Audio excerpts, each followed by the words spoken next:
What's up? You got another podcast here. Another podcast. Yapadoodle. Not Yapadoodle. I'm combining my two projects. Yapdom Hearts. Another Yapdom Hearts podcast episode. All right.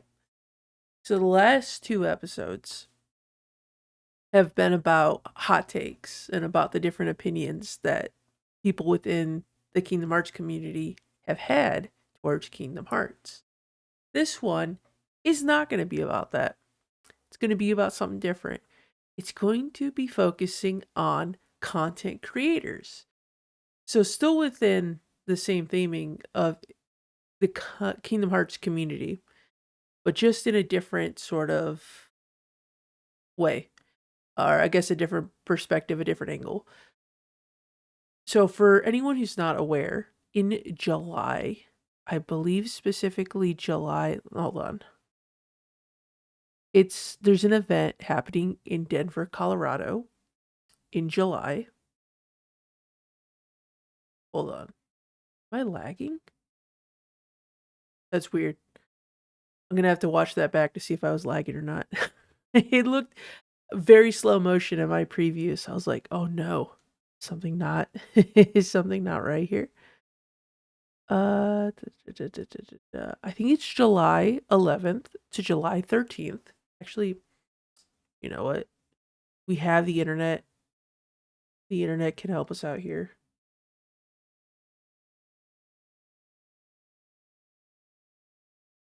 I should have been more prepared for this. I am not. I apologize.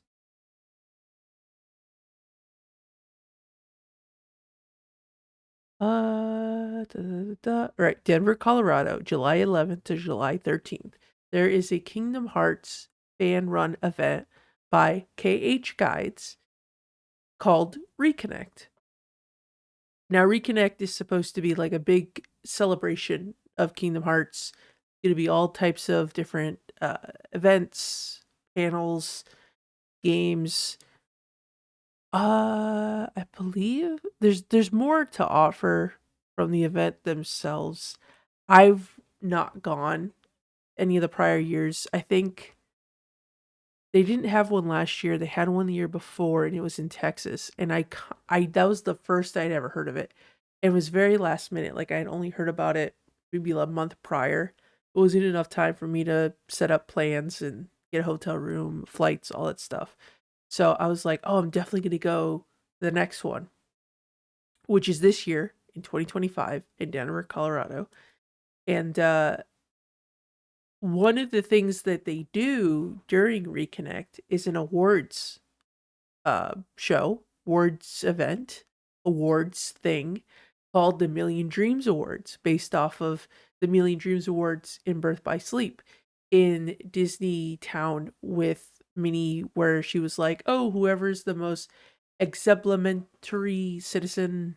I believe I said that. I probably said that completely wrong, that word.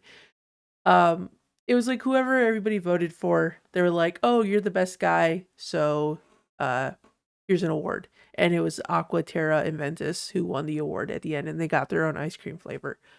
I don't I don't know if there will be a custom ice cream flavor as a reward.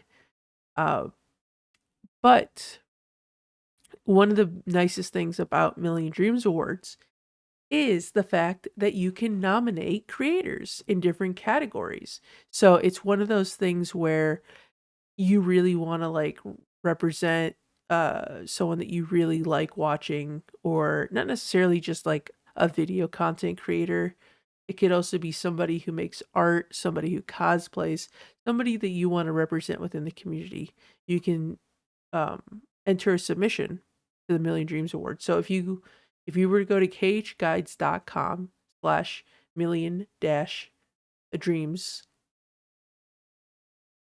did I say that right? khguides.com/million dash dreams, you will be brought to the page where you can submit for the 2025 Million Dreams Awards.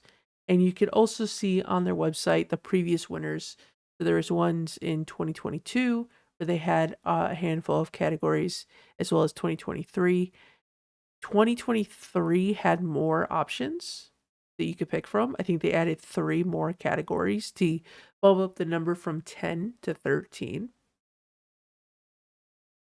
The same exact categories and the number of categories return for 2025. So we have art and illustration, cosplay, fan fiction and literature, gameplay analysis, gameplay challenges, merchandise, mods and customizations, music, news and podcast, speedrunning, theory and lore, video essay, and then the overall content creator of the year. So they've had like a bunch of people, a bunch of people that I've actually followed nominated and won in prior years. Uh, there's Bioroxis won gameplay analysis in 2022, and then actually it looks like he won twice. He won in 2022 and 2023. Water KH won mods and customization for 2022. Violin won speedrunning for both 2022 and 2023. Demo won in 2022 for theory and lore, and then won content creator of the year in 2023. Regular Pat won content creator in 2022, and then won video essay in 2023. And then Lands the Master won gameplay challenges in 2023. And Carly Stella won cosplay in 2023. There's just some people that I'm familiar with, and I'm sure a lot of other people are familiar with as well. There's a handful of other people that were on this list that I'm not fully aware of. I'd have to check out their channels and see. But as far as going down the list, those are the people that I knew, and I was like, oh hell yeah, let me shout them out and be like, these were the previous winners. Now, 2025. It's a whole new opportunity for so many more content creators. And the crazy thing about this is that 2023 is when I started making content. Wait, hold on. Let me double check. Was it 2023? 2023. Yeah, it was. No. 2021. Ah, okay. I should have known that. No, it was actually 2021. So, take that back. Was it though? It was. It was. Because I celebrated my 3-year anniversary last year. Yeah. Yeah, I'll be hitting 4 years in October of 2024. 25. 2025. I had to think, I'm losing track of time. Honestly, like earlier today, I was just thinking about how this guy over here is going to be turning 3 years old in uh Saturday. Let me see. What are we in April? Yeah, Saturday on the 19th. So this should be going up on the 17th. He and his brother will be turning 3 years old on April 19th, which is crazy because we got them when they were a year old in 2023. Yeah. Okay, that's where you know what? I was just thinking about 2023 because that's the year they were born. Or no, that's the year we got them. I think they were born in 2022. Yeah. They would have been. Yeah. So that's what I was like, I knew the year 2023 was recently in my mind for something. Anyways. Ugh, dates. Okay. All right. I'm thinking I've got to get myself back on track here. All right. I made a spreadsheet. If you don't know about me, I love making spreadsheets. And I made a spreadsheet and I posted on Twitter for a handful of creators who I was essentially just making the spreadsheet for myself. And I was like, this is how I can organize all my thoughts, put it together in a list, compile it together, and then go down and nominate everybody per creator and category. And then I decided to post that list on Twitter. So if you were ever to scroll down my Twitter account, which you can find in the link in my bio, go to I posted this on March 31st of obviously this year, 2025. You'll see a spreadsheet and it has a handful of creators listed, all the different categories that you can nominate them for. And it has green squares to identify, like, oh, this content creators for this and this and that. So I wanted to do this episode of the podcast to talk about these creators and, shine a light on them, and also to get the word out about the Million Dreams Awards, because I really want as many people as possible to be in the light of the Million Dreams Awards in other people, because for me, recently I've been going to a lot of conventions to get the videos and the autographs, the Operation Shut Up and Project Kingdom Hearts yearbook. And there's a lot of artists that I've found at these conventions that I really wanted to share. And on top of just regular artists that I find online as well. Um, there's also my friends who from TikTok and Instagram, or I would say TikTok, Instagram, YouTube, Twitch. I also wanted to give them a shout out as well.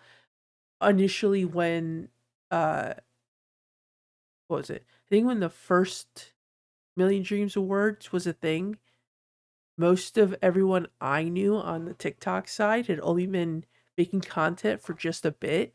So it wasn't enough time for any of us to really be like made a presence known. But now that we've been doing this for quite a while, there's a lot of names who've like grown from TikTok to their own separate things outside of TikTok. And a lot of people know them, and they've grown their name to a sizable amount. I was supposed to say sizable size. And this is, I feel like the timing of it is all perfect, where it's like these people have so much more content, so much more to show off of their skills and their talents, that when it comes to nominating them, that it's like, oh, well, if I'm going to recommend somebody, then people who watch this can go to their channels and their accounts and see what they're all about. Because I could be like, yeah, go check out my friend, and then they just started posting and you're like, okay, well, they seem cool, but I don't know if I would nominate them for a specific category. But now that everyone's developed their accounts for so many years, I'm like, everyone has so much meat on their account that it's like, oh, it's like perfect to represent everybody. Not okay, I don't know, maybe representing isn't the best word to use, but like to show off everybody. There's a lot of creators on this list. So I'm gonna go down the list and I'm gonna highlight um as many as I can. I'm gonna try to obviously not go over the time. Well, I guess if I do go over, I do go over, but I want to keep this to around the same length as most of the podcasts are, around 2 to 3 hours. So hopefully I don't get too distracted talking about everybody. But we're gonna start off with the very first creator I have on this list, which is actually don't know I don't know how to properly pronounce their name, so I'm gonna do my best. Is by who 27 BAIHU 27. They are an artist. So the category you would nominate them for, if you were to nominate them. Again, you don't have to nominate anybody I bring up. This is just more me shining a light on these creators. So if you were looking for people to nominate, these could be alternatives if you end up being like, oh, well, I haven't nominated anybody in this category, but I would like to. Well, then there you go.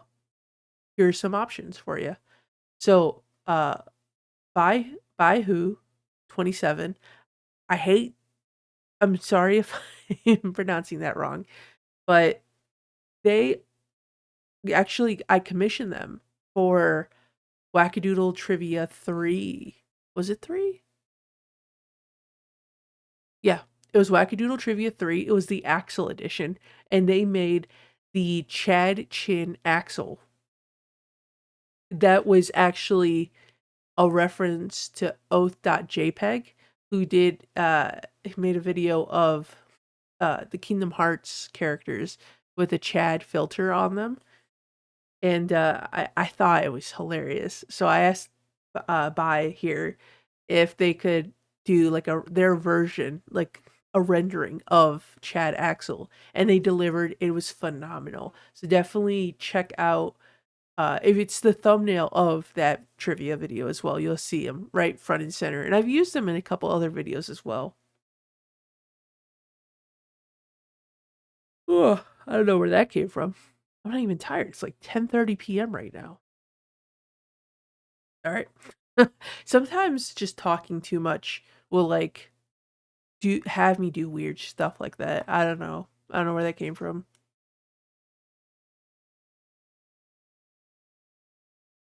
But yeah, amazing artists. If you look through their Instagram, they have uh they have a very like similar style to Nomura's, which I thought was super neat. Oh, also their account on Instagram is BYAKKO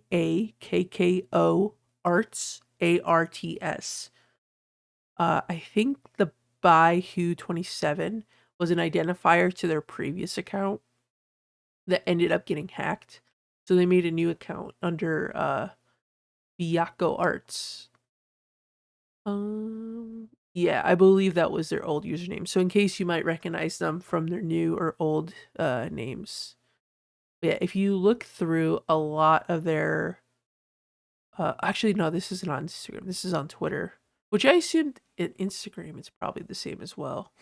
I forgot that I saw that I tagged them and I was like, "Oh yeah, this is definitely Instagram," and forgetting that I posted this on Twitter. Anyways, so the art style is very similar to Nomura's art style. I had actually reached out to a different content creator and they weren't taking submissions at the time, or commissions, not submissions. Commissions at the time. And they actually recommended me to this page. And what was crazy is that I had already followed this page and I just hadn't thought about commissioning them in particular because I had just like this idea of Chad Axel was like in my mind for like this artist who makes like very sort of like I wouldn't say grotesque, but very like surreal looking characters. And so initially that was like my mindset was like, oh, I'm going to commission this artist. And then they're like, oh, my commission's not open. And they recommended me to Byaco Arts. And I was like, wait a second. This is this is phenomenal because I'm like, this artist I've seen before. I love their art style. He even said it himself, the previous artist, like they're very similar to like Nomura's art style. I'm like, actually, you know what? This is perfect. Like as an alternative, I am all for it. And I'm so glad I reached out to them. I pitched the idea to them. They were down for it. So super excited that they did that. I'm super excited to have a a drawing of Chad Axel that I can use for videos and whatnot. Also super nice. We communicated for a bit during the commission process. Highly, highly recommend it. Actually, if you are looking for a commission, check him out. Commission him. He's a great guy. I definitely recommend nominating him for artist in illustration. All right. Next on the list is Bambina Fofina, which is a Twitch streamer. Now, Bambina is. Let me see if I can pull up Bambina's account. Is she live right now? No. I hear that she's taking a break from streaming currently at the moment. I think something is happening. I believe she's maybe moving. There's something happening to where she can't stream currently at the moment. Let's see. Uh, Ofina. So, a cool thing about Bambina is that Bambina is actually a yoga instructor and will be doing a yoga Kingdom Hearts themed yoga at Reconnect. Let me see. Let me see when the last time Bambina streamed.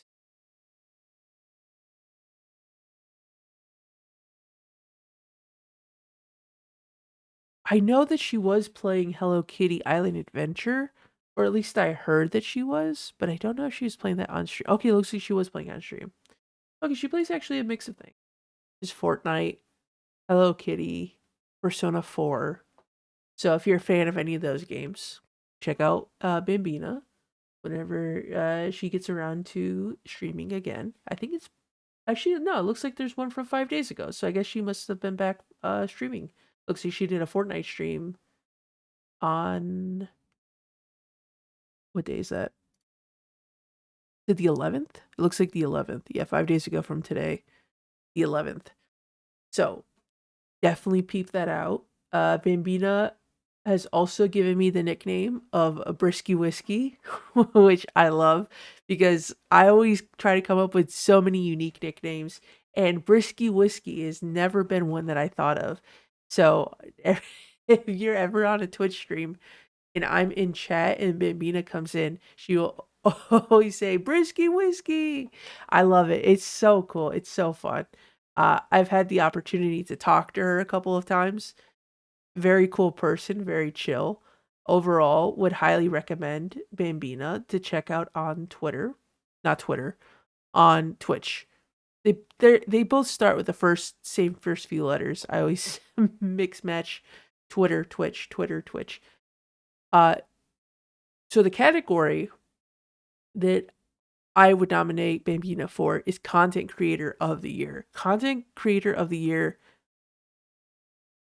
I meant to say Bambina. I meant to say Bambina, and I just said Content Creator of the Year. Like, Content Creator of the Year is her name. Yeah, my friend Content. You should definitely vote for them. You can tell this is how scripted this is. I've so scripted this whole entire podcast. But Bambina has been in the space for a while. I've only recently become like in contact with her, so I haven't really been as I haven't followed her as long as I have some of these other content creators on the list. But from what I've seen, she seems very nice, and she seems very cool, and I think she would definitely be a good fit for content creator of the year. So, Bambina Fofina for Content Creator of the Year. Now, also, mind you, I'm going to be mentioning multiple people in multiple categories, so it's not like this is like the definitive person I'm going to say per category. So, just like giving a heads up on that. Why am I yawning? I was not yawning at all prior to this, and all of a sudden I'm like trying to talk and I'm yawning. I must be talking too much. Nonsense. No such thing. Hold on. Maybe if I blow my nose. Maybe that might be the trick. Hold on.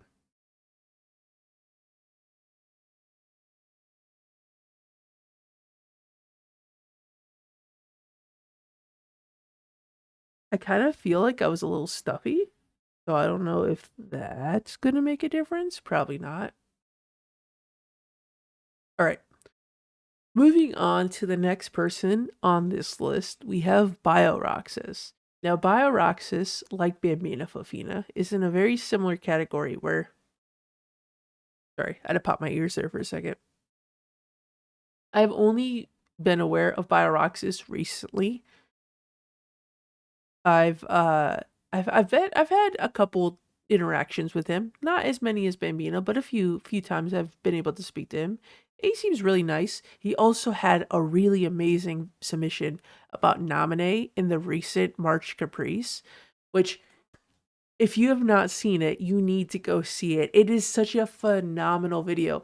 So, like how Bambina is a yoga instructor IRL, BioRoxas is a therapist IRL. And like Bambina, BioRoxas is going to be doing a therapy related panel, Kingdom Hearts panel. There's a certain term he uses for his videos. Oh my god. Let me look it up. Hold on.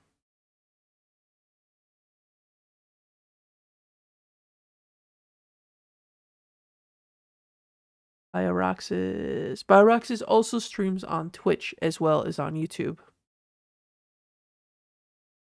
The Psychology of. Okay, it's his series, The Psychology of. I believe he's going to be doing something similar or adjacent theme wise to his panel during Reconnect. So yeah, his recent video, which was The Pain of Isolation, The Psychology of Nominee. Phenomenal video, phenomenal video. It very much paints Nominee in a very different light that I had never considered before. And it's very true. Like when you think about some of the stuff that he talks about in relation to like uh what's it called? Like manipulation, abuse and whatnot, the isolation as like in the title, it makes it so apparent to like Nominee is just a victim through and through. And I'm sure a lot of people are like, oh yeah, why would you not assume that off the jump? Like, of course Nominee's a victim. She was held in Castle Oblivion for like her entire or most of her early existence, and then belittled by Diz Ansem the Wise for like all of Kingdom Hearts 2. But the thing is like there are certain like details about it that I never picked up on, like certain mannerisms that the creators of Kingdom Hearts, the developers of Kingdom Hearts, put into her character and the way she reacts, and it's just like, oh shit. There's like a lot of fine detail on here that you would have never realized had you paid attention to a lot of the social cues. So, BioRoxys, though, did win gameplay analysis twice in a row. And I think it is fair to give somebody else a chance to win gameplay analysis. Not to say that he doesn't deserve it, but I have seen, I believe he has posted it, or maybe some other people. I know Lands and Carly have posted it. I assume most people share the sentiment. I think Violin, I've also seen a post from him. But a lot of people who've won previous years have said that they should vote for other creators since they've already won and they wanted somebody else to have their time in the spotlight. So I would say for gameplay analysis, I would say not for BioRoxys. Again, not because I don't think he deserves it, but just because he's already won it twice. But he should be nominated for video essay and content creator of the year. So my nomination for BioRoxys would go in those two categories. I think he puts out some amazing content. Like I said, the nominee video has honestly been one of my favorites. I know he posted, I think last year on March Caprice, he did another psychology video. I can't remember who off the top of my head. I'm looking through his backlog right now. I'm trying to see if I can recognize the thumbnail. Maybe it was the Sora one? Or Riku? Not too sure. Either way, he's got a bunch on different characters, so it's not just Nominee. There's Sora, there's Riku, Aqua has one, Roxas. Oh, maybe no, it wasn't the Rock. I thought it might have been the Roxas one. I don't think it was the Roxas one. He's got one on Terra. He also does other types of videos as well as trying out like mods and whatnot. Oh, he's got a psychology of Xehanort.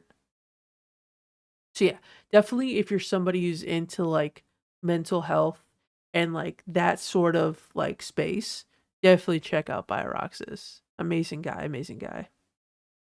All right, moving on. We have Blimp Cat. Blimp Cat is a artist that I saw at the Grand Rapids Comic Con in Kalamazoo, Michigan last year in 2024. Blimp Cat made some of the artwork. Okay, that that didn't work. Some of the artwork that I have on my wall. There's this one of the dandelions, and then this one of Strelitzia, Elrena, and Lorium, and there is another one over here. You can kind of barely see it. This one of Sora and Riku with the Komori Bat and Meow Wow Dream Eaters. So Blimcat is an artist and also a merchandiser. They sell products online, which is of prints Actually, let me see what else Blumcat. I know Blumcat has prints because obviously I've bought the prints. Blip. Yeah.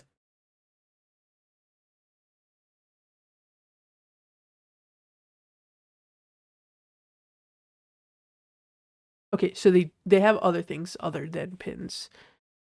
They have looks like charms, pins, stickers. Uh, okay, yeah, that looks like about the extent of their merchandise. It's super cool because they have a lot of stuff representing like not as well spotlighted characters, I guess is the best way for me to describe it. Like under I don't want to say underutilized or underrepresented because a lot of these characters just haven't had their time to shine yet, like a lot of the Union Cross characters. So like very I guess underrepresented could be a good one because there's not been a lot of media out for the foretellers or the foretellers and the dandelions. So like they have Union Cross, dandelion charms. It's a lot of stuff on Dream Eaters, the prints for sure. There's ones where looks like it's Halloween charms of the dandelions from Union Cross, some foreteller charms, a bunch of stuff for the Dream Eaters, like Kamori Bat and Meow Wow stickers and pins, a Chirithy sticker, being in the little test tube with the Book of Prophecies. There's a lot of cool stuff here. It's shopblimpcat.com. Definitely check them out. Uh, yeah, I love I love I fucking love artists who just make stuff where it's just stuff that they want to make in the sense that like it's very easy to make art based off of like the super most popular characters, right? The ones that everyone loves. Like, you got your Sora, your Riku's, your Kairis. But when you throw a Strelitzia print in the mix, I'm like, oh, this person was like, I fucking love Union Cross and I want there to be more Union Cross representation in the world. And I fuck with that so hard because oh, oh, because it's one of those things where not a lot of people have played. Okay, I don't know if that I should necessarily say if that's true or not, that a lot of people haven't played the phone games. I say a good amount have, but not as many as they should. So it's one of those things where I feel like when you make stuff like that, you're probably not going to get a lot of sales because of the fact of like you don't know how many people are really aware of like Brain and Scold and Ephemer, but like you make it anyways because you're like that's what you want to make, and I just thrive for that. I thrive for that. Just like I'm gonna make it. This is gonna exist. This is a character I enjoy, a game that I enjoy. I'm making merchandise for it. Definitely check out Blimcat. Definitely check out their shop. See if you're interested in any prints, any stickers, pins, charms, and give them a follow on Instagram and Twitter. So I would nominate Blimcat for art and illustration as well as merchandise. Uh, Moving down the list from there, Brandon Glovich.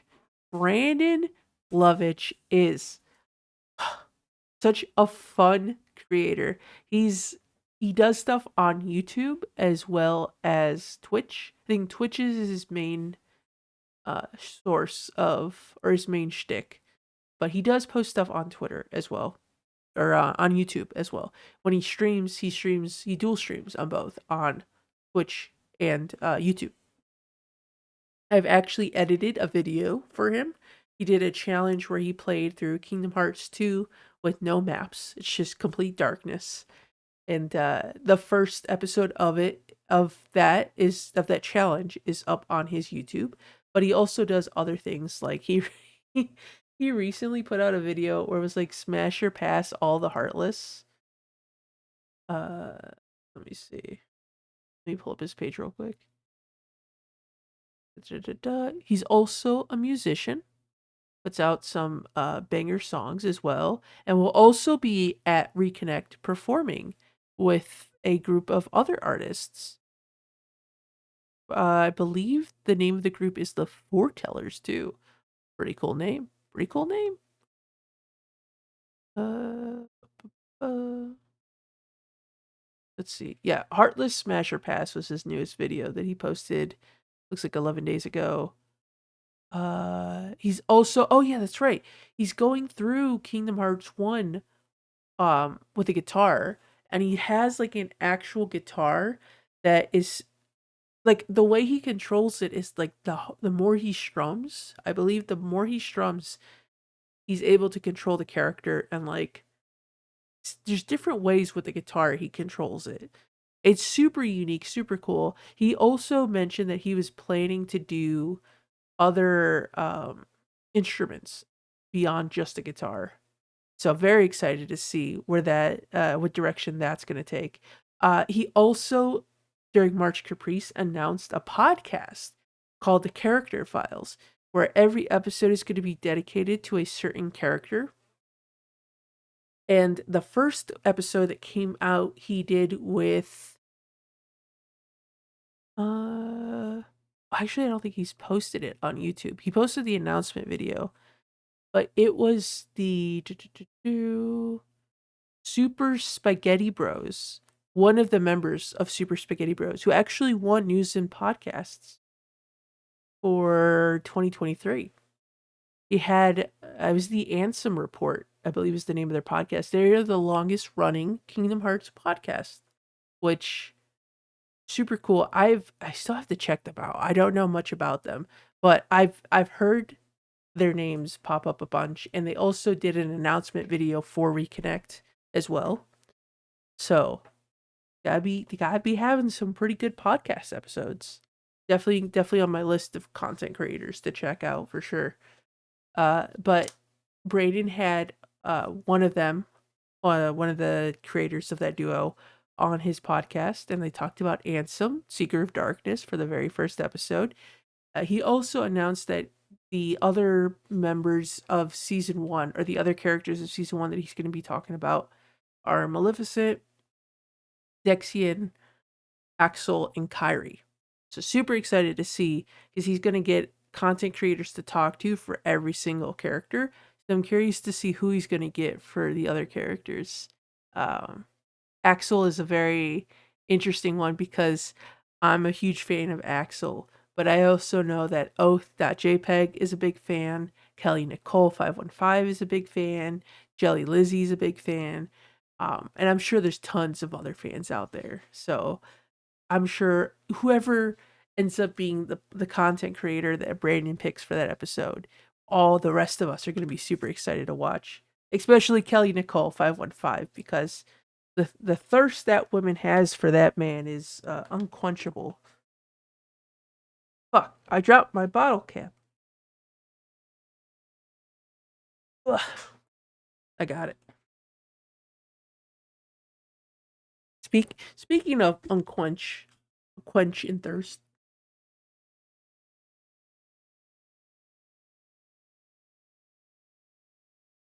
I got to make sure I'm hydrated here, because we got a lot of content creators to talk about. But yeah, so Brandon does gameplay challenges. Like I said, the guitar, the music stuff, the music playing it.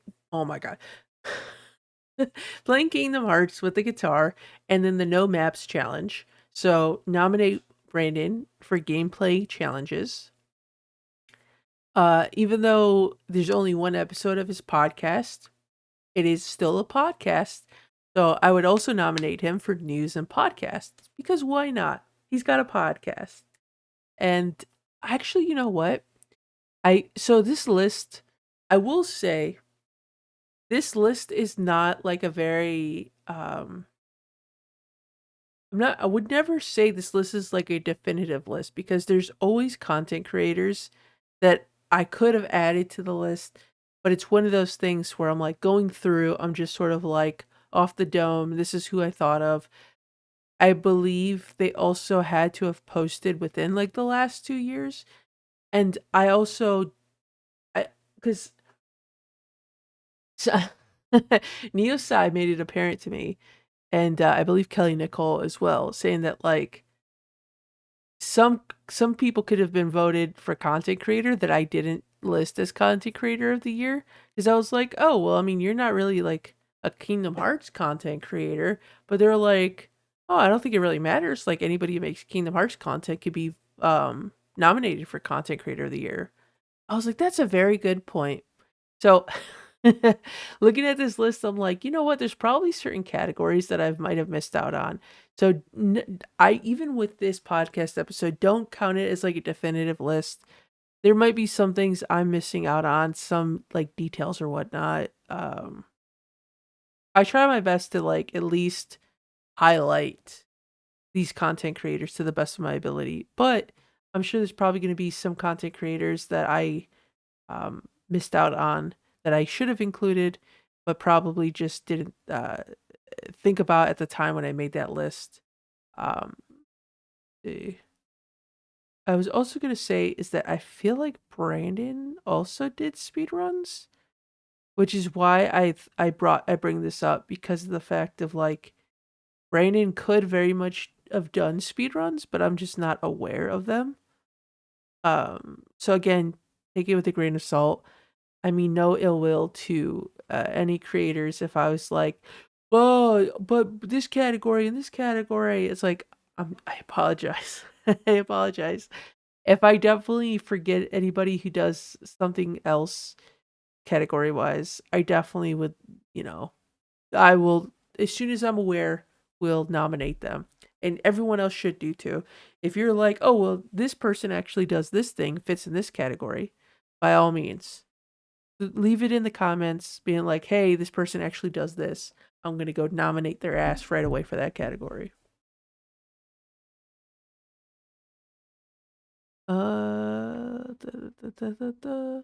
Yeah, I just real quick looked through his YouTube, and I'm not sure. I'm sure he's probably done speedruns, or maybe he's mentioned that he wants to do speedruns. Either way, Brandon Glovich for gameplay challenges, news podcasts, and of course, content creator of the year. But from there, the next artist is going to be, I believe, Kai Hum, Caehum, Kai Hum. Kai Hum does a lot of 3D rendering online of Kingdom Hearts content creators, and he does a lot of them in, they say content creators or Kingdom Hearts characters. I don't know if I said content creators. I meant to say characters. Oh my god, characters.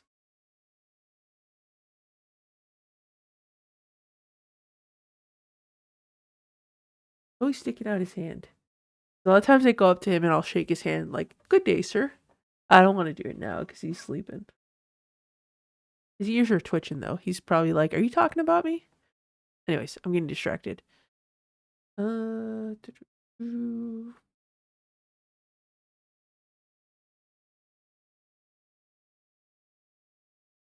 so, Kayam, I found their account. This I've actually been following them for quite a bit.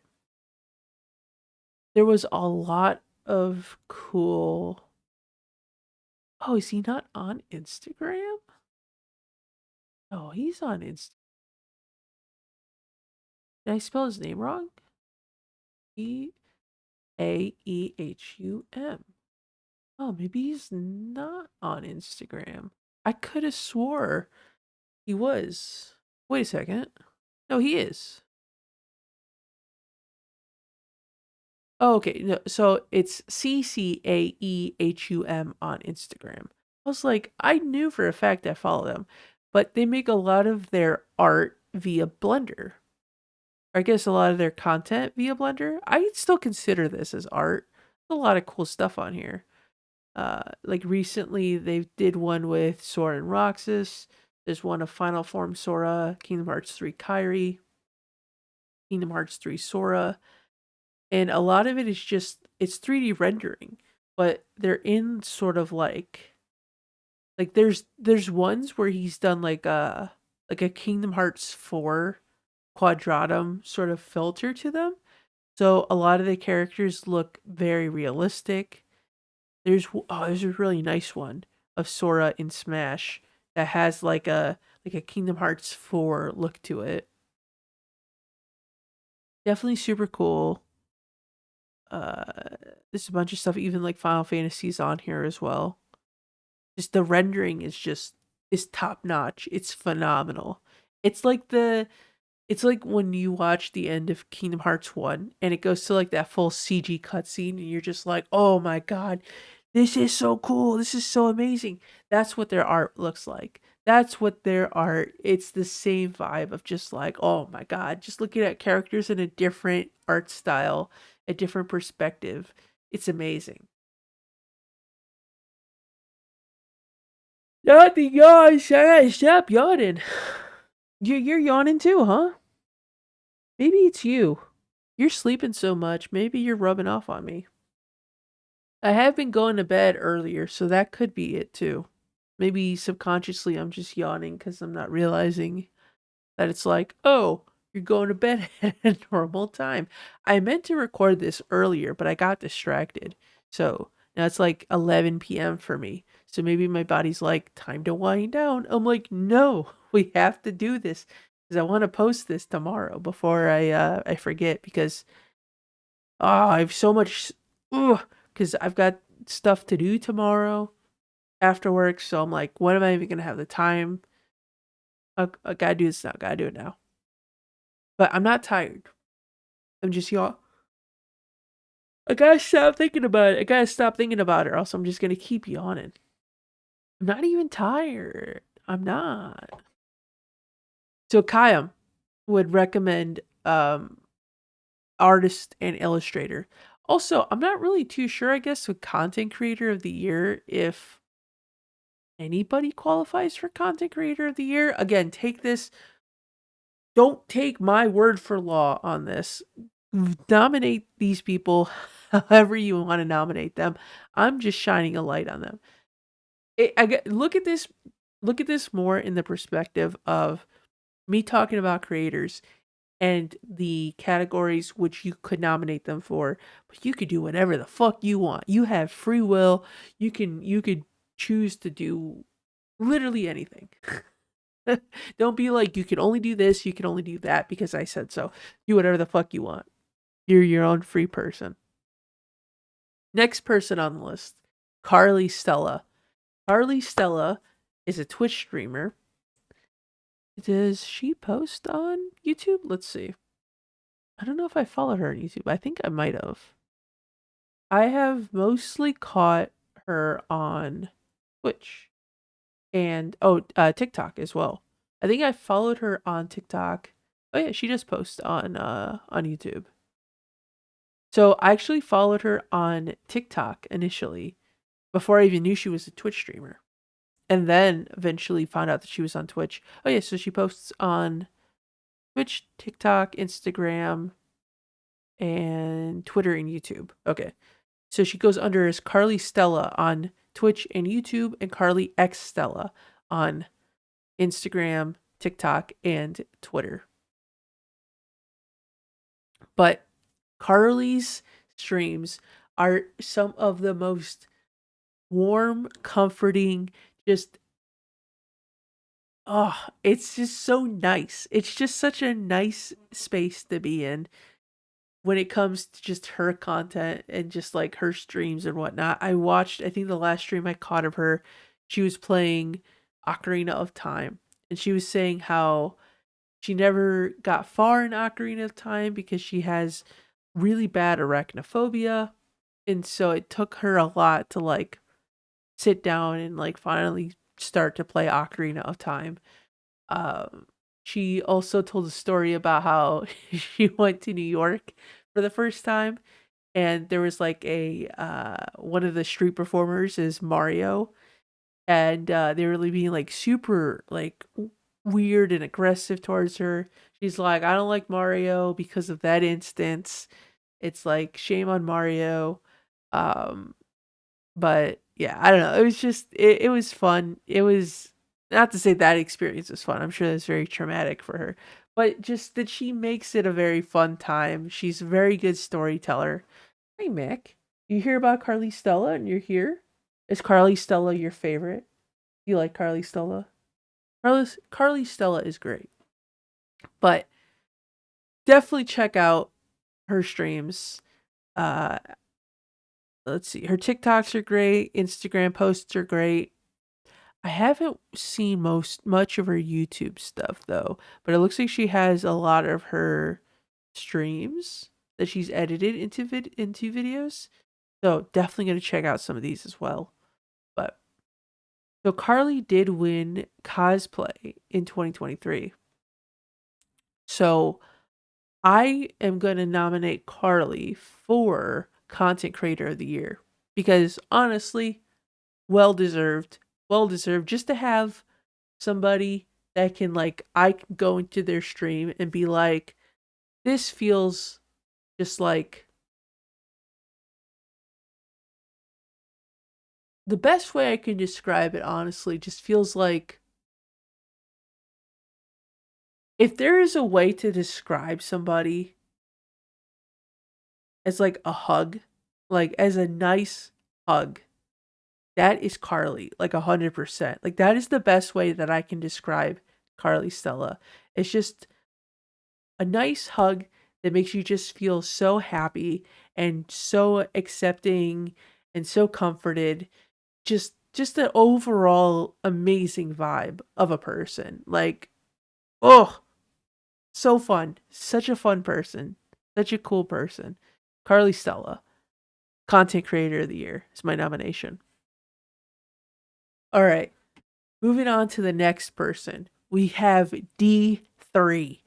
D3 makes edits and it is oh god, D3 makes some of the coolest shit with edits and I'm like beyond impressed because I've always wanted to be really good at musical editing when it comes to like AMV type styles, just anything where I can like match up cutscenes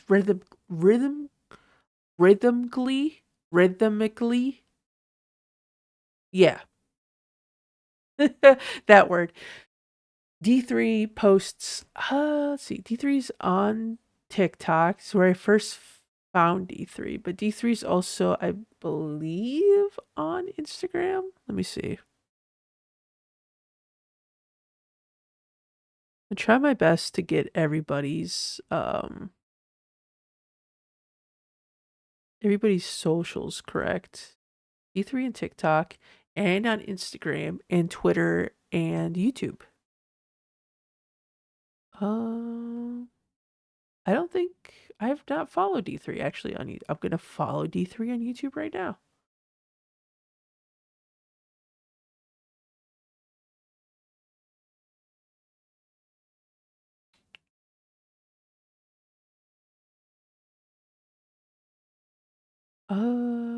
Yeah. So YouTube, Twitter, Instagram, and TikTok.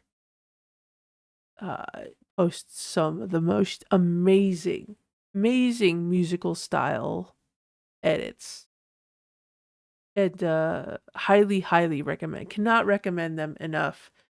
Just some of the there's some where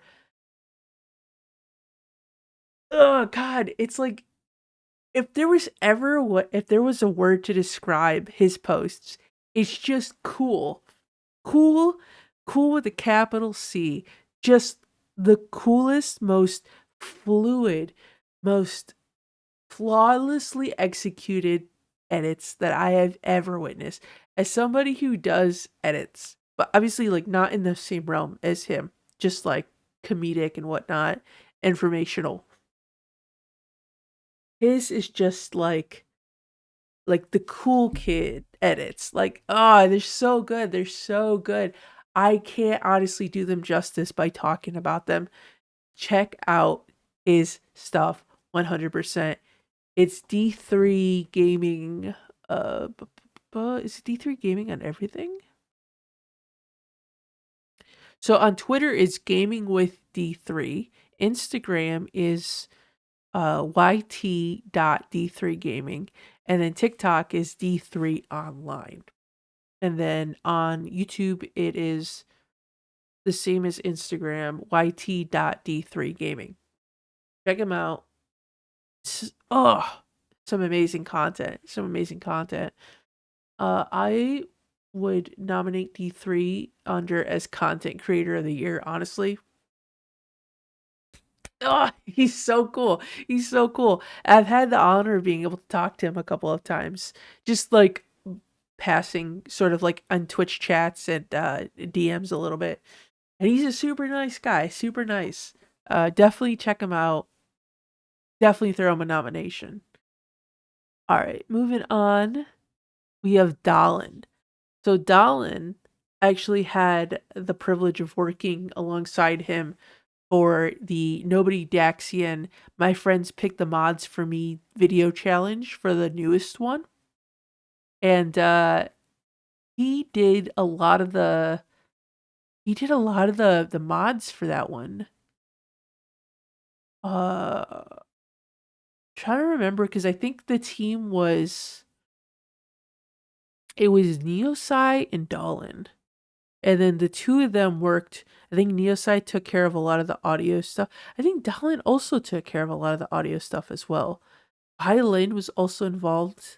Violin Speedruns was also involved as well. I believe it's some of the audios or provided some of the audio cues. I'm trying to remember who the full team was because there's a core team and then there's a bunch of other content creators who recommended mods and also helped with some things here and there, like voice recordings and visuals and whatnot. Which, by the way, check out that video if you haven't seen it already. Well, we're going to talk about Nobody Daxian, of course, at some point or later on. But also, I was gonna be like shout out Dax, but like, of course we're gonna shout out Dax, but hold on, we're gonna get there. We're gonna get there. But just the Kingdom Hearts 3, but I don't know what mods my friends installed, and then that same title, but in parentheses again. And you'll know because you'll see Aqua in either a bunny suit or a goth long-haired Aqua. So it's either the first video is still good. I was not in that one, but I was in the second one. But Dallin was in both, which is what we're talking about. Dallin. This is about Dallin, not me, not Dax, not yet, at least not Dax. Currently, Dallin makes a lot of mods online. They submitted, I think it was actually. Let me double check. Let me not say until I know for a fact it was him. The fuck? Okay. I typed in. I thought I typed. Okay, hold on.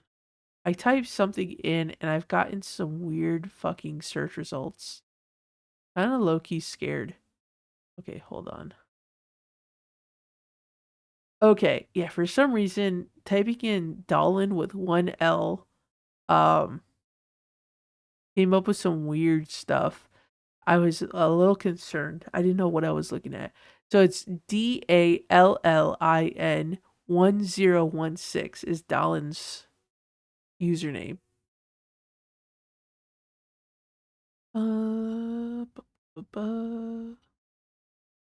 I believe they have a YouTube. They're on Twitch and they're on Twitter. I don't know if I think Dalin's got an Instagram. Got an Instagram, Dalin? Let's see. Make sure I spell with two L's.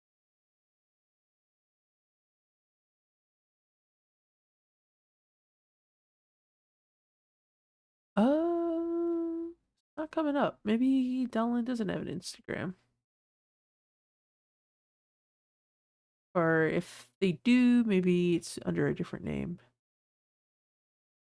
I'm trying to remember because it starts to blend together with scrolling Instagram and Twitter because you see a lot of the same people. So you kind of just like when I think back on it, I'm like, seen your accounts and your posts before, but like I start to think that it's Twitter, and then it's like, oh, it's not Twitter, it's Instagram, and then I'm like, oh, they're definitely on Instagram, and then they're not on Instagram.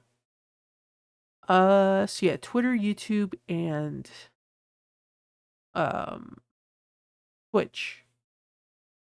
And Dallin, okay, Dallin did the Daybreak Town Kingdom Hearts 3 mod where you get to actually visit Daybreak Town and like explore around and get to see all the different types of locations that we saw in the phone game but 3D rendered.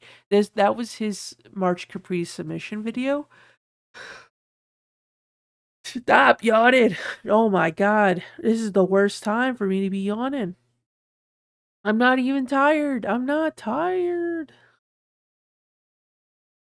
Uh, Dallin is fantastic when it comes to mods. He's done, I believe, last March Caprice. He's he's done something with the Reforged. I remember seeing it from last year, and I believe it was a showcase of different mods. It's been a minute since I've watched this video. Because I know he's made a bunch of different like custom keyblades. I think that was like the big thing with Reforged. I want to make sure getting all the details correct.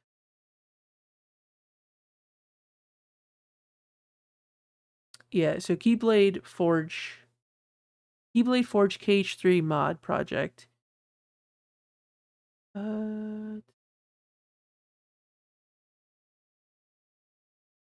It actually looks like it's a big project with a bunch of different creators as well. Uh,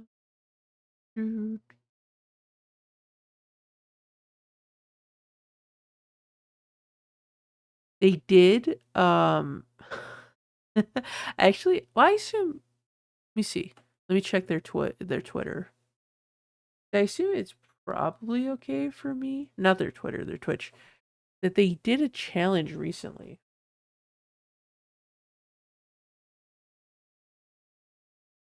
See if the VOD is posted. If the VOD is posted, then I feel okay talking about it, but let's see.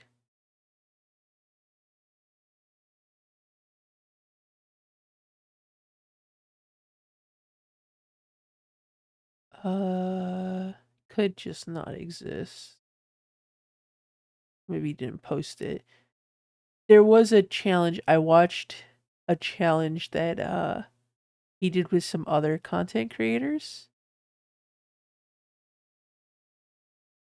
I don't want to mention it in case this is being used for in case he's using that footage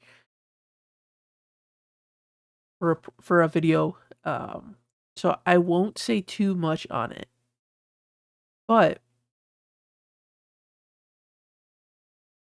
yeah, I'm not seeing it here in the highlights or anywhere. So it's possible that that footage is probably going to be used for that project. Anyways, he did a challenge with other content creators, and it was such a fun thing to watch and to witness firsthand. I wish I could talk more about it. I don't want to say too much just in case he's keeping it under wraps. But definitely check out his Twitter. Twitter. Yeah, check out his Twitter. But I meant to say Twitch. I'm doing it again. I'm confusing the two. Uh, I'm just double check. I'm just looking over his account. But yeah, definitely follow him on Twitch. I don't know if that's commonplace if he does a lot of those. I know I just caught that stream not too long ago because a lot of the content creators he collabed with were ones that I knew and watched. So it was a super fun time. It was super cool too. He put together a really fun stream challenge. But yeah, overall, Dallin is super cool, super nice. I've also had the luxury of talking to him, or the luxury, not the that's not the right word. The honor of talking to him. I guess luxury also works too. I guess it's one and the same. Definitely would recommend, or definitely am nominating him for mods and customizations because the video, the Forge one, has so many cool keyblades that are highlighted. Obviously the Daybreak Town mod is super cool as well, and I believe he has a whole team that he works with alongside. So it's also pretty cool to get all those people together, work on such a big project. Um, Definitely would recommend. See, I think this is another one I made because I'm double checking on my list. I don't think I put him in for content creator of the year, but I would definitely nominate Dallin for content creator of the year. That's another one where I'm like, oh well, I didn't put it in there on the list, but definitely would nominate him for content creator of the year and mods customization. All right, Damo. Damo 279. DAMO. Probably doesn't need any introduction. I'm sure a lot of people are aware of who Damo is. But if you don't know who he is, he, from my radar, was the guy who posted all of the recap videos explaining what was going on in Union Cross. And it was such a phenomenal breakdown.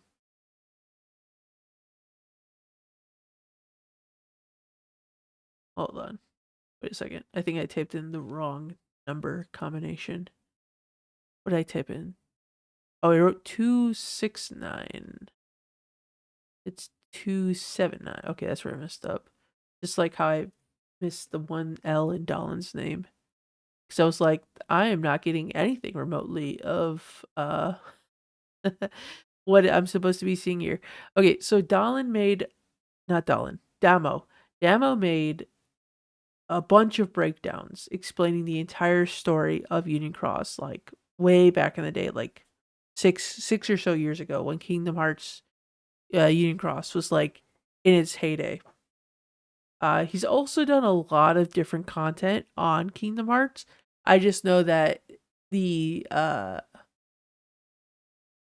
would you explain it? Like analysis, the retelling, the you don't know what you would describe that kind of video. I guess story recaps, explanations of Union Cross was.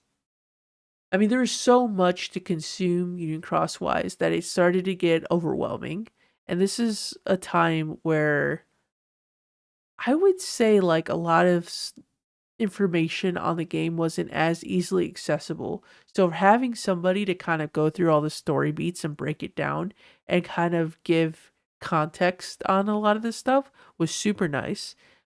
He's also recently done a project where he got a bunch of voice actors to voice cutscenes in Union Cross. So that's been super cool.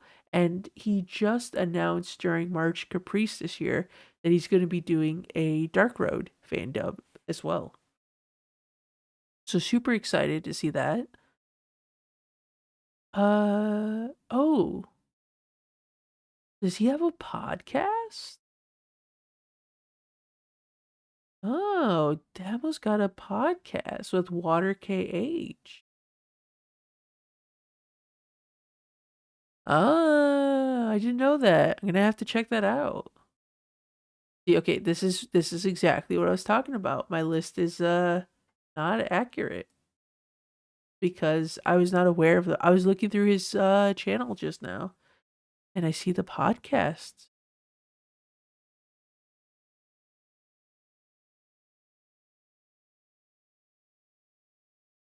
I totally missed that one. But yeah. Uh so super good source for a lot of the mobile games if information wise. He's done some other things. Looks like he's posted a couple times about Missing Link. Looks like he's got some Smash videos as well.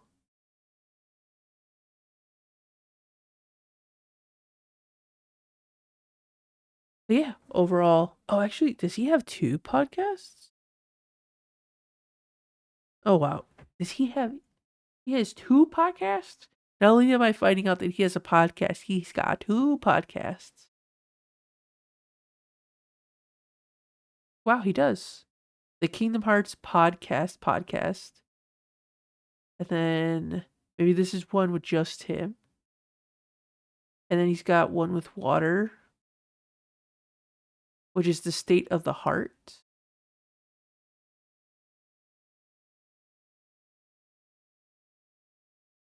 Interesting. Oh, he's got the newest one they posted a month ago. The Kingdom Hearts drought is overblown. I want to watch. I got to check that one out because I definitely do agree. I'm wondering in what context, because I do feel like the wait for Kingdom Hearts Missing Link and 4 is a little, like, I get people want more information, but it's sort of like I value the time that we have that we can say that we're waiting for a new Kingdom Hearts game, because eventually there's going to be a time where we're not going to get new Kingdom Hearts games and information, and I'm just happy that we have two games on the horizons currently. So I'm okay with waiting. I think I have no issues with being kept in the dark. The game will release when it releases, and I'm fine with that. So I'm very curious to see what their stances are.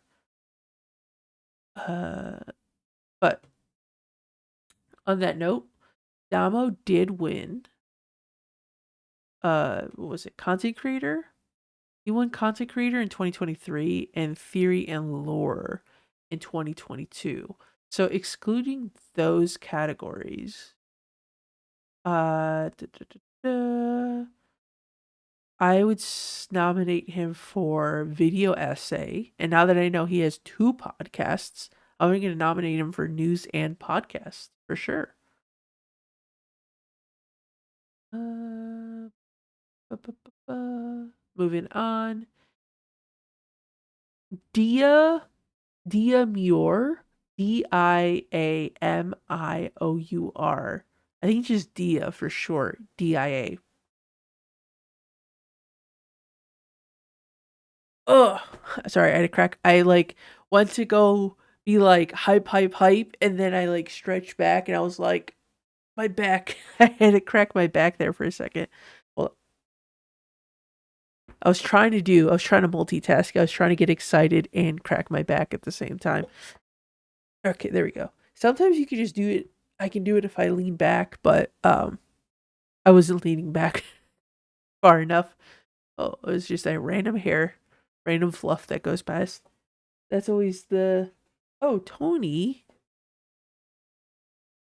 Tony. Tony's just standing behind me. Tony, you want to talk about Diamore? Is that your favorite? So Mac is a Carly Stella stan. Tony is a Diamore. Hi, Tones. You want to talk about Kingdom Hearts content creators? Papa. All right, Tones. Let me tell you about Diamore, all right? So Diamore is an artist. She posts a lot on TikTok and on Instagram. I'm telling you right now. Oh God. Dude, you're fucking karate chopping me in the neck. Dude, I'm trying to tell you about Diamore. She does a really cool series where she turns a lot of the Pokemon into Heartless. It's so cool. It's so cool. So you'll see a lot of Pokemon who are just like in dark forms. Like they've got the yellow eyes, the purple hue to them. Wait, I'm not done. It's really cool. So it's like it's combining two different really cool interests. There's like Pokemon I know you care about this so much. There's Pokemon and Kingdom Hearts. Like those are two of my all-time favorite interests, Tony. And I can't recommend to nominate Dia Moore enough. Dia Moore, Dia enough for artists and illustrations. Also merchandise. There is throwback to Brandon Glovich. Okay, you can go now. Oh shoot. Okay. I was like, I didn't want to hold him for too long. So Brandon actually has a video on his YouTube where he unboxed a statue that Dia made for a Shadow Heartless Mewtwo. It's so cool looking. It's so cool looking. But I remember watching a lot of Dia's content on TikTok. And I believe they also post, let's see. Let's see. Uh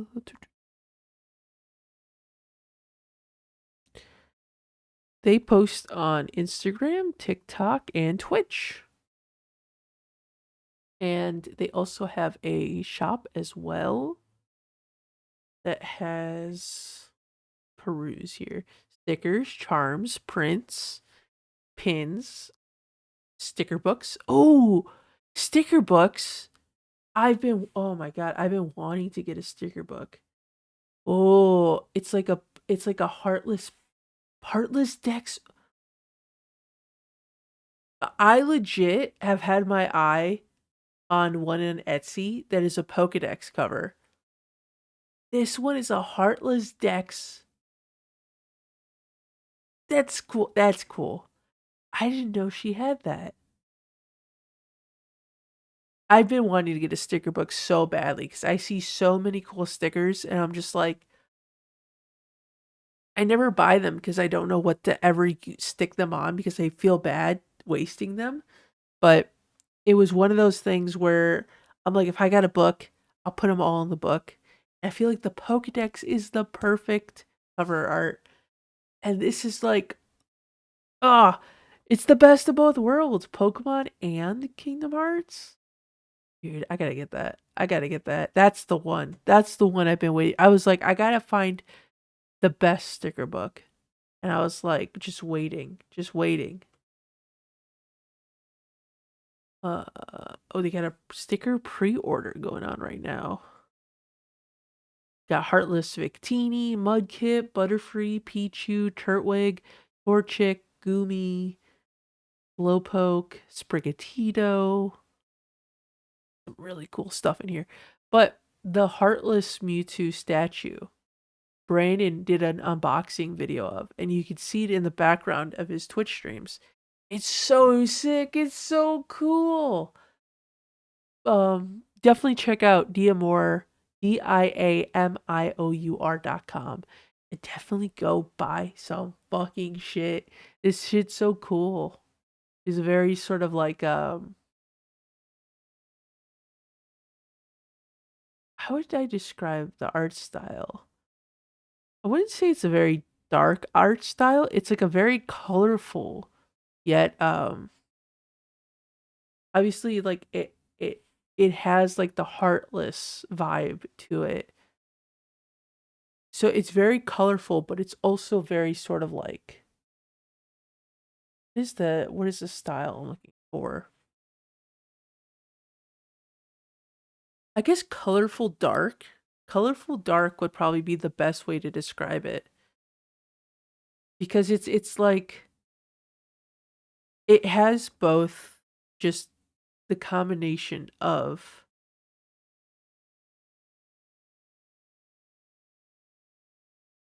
I don't know if vibrant colors. Some have vibrant colors, some don't. It all really depends on the specific piece. But it's very colorful but dark at the same time. Those two contradict themselves so, so much. I finding out I'm not very good at describing art.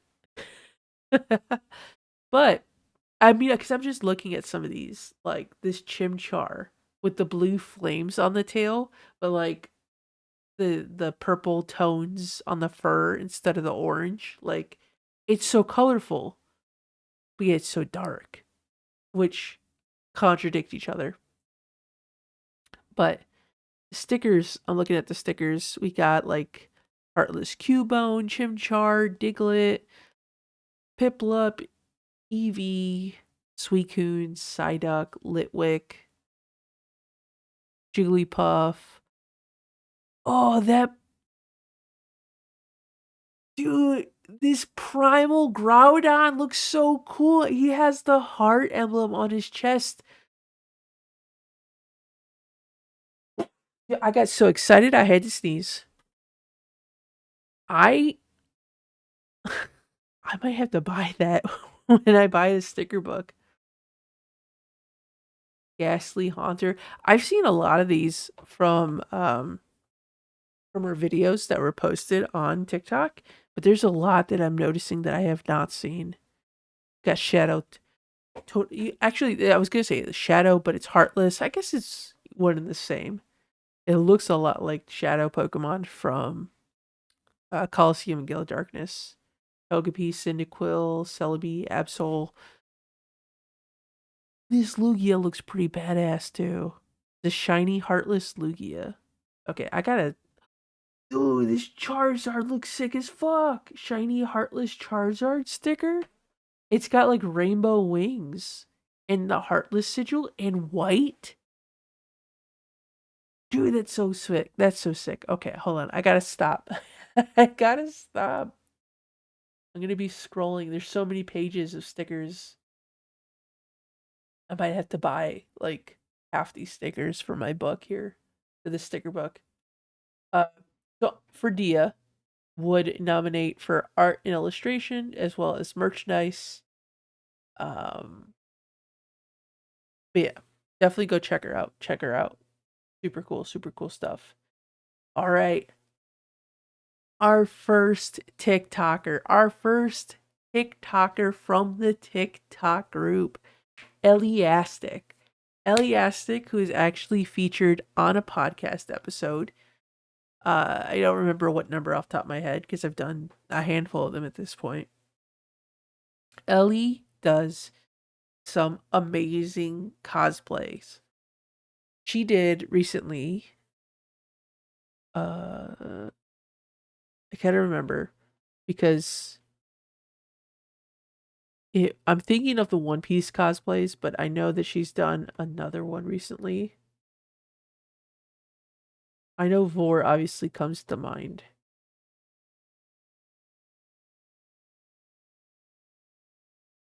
Oh, you know what? I was like, Ellie's got a new cosplay. It's really cool. It's like, yes, there was a new cosplay that I saw, but it wasn't Kingdom Hearts. It was another One Piece cosplay. But her Vord cosplay is amazing because there is like very rare representation for Vor. I almost gave myself a heart attack. I thought I was muted this whole time. Dude, can I imagine talking for an hour and a half and just being muted the entire time? The Vor cosplay, the Dark Road Vor cosplay, is amazing. Like just the details, and we actually talked about this during the podcast episode. How she broke down how like she made the different pieces to the cosplay. Super cool stuff. She's also done Sora as well, and she has like a little Remy plush that she puts on her head for the cosplay. She's done Dark Aqua as well, which is super well done. Super cool. The pictures on her Instagram, phenomenal job. Phenomenal job. She pulls off Dark Aqua so well. There's Xehanort. Oh yeah, that's right. She's done Bald Man Xehanort a few times. Kyrie as well. It's a lot of stuff from One Piece where I'm like, I want to talk about it. I want to talk about the One Piece. But I'm keeping it to mostly Kingdom Hearts or to only Kingdom Hearts. But yeah, definitely some really well done cosplays. Also does a lot of TikTok skits as well. Highly recommend checking those out. Uh Let me see.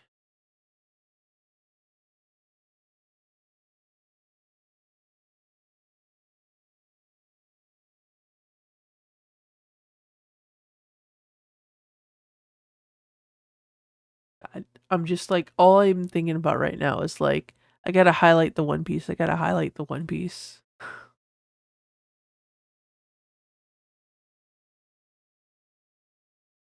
Because Ellie like ran through One Piece. It's actually pretty impressive how fast she watched all of One Piece. Um, Trying to make sure I'm not missing anything here content wise.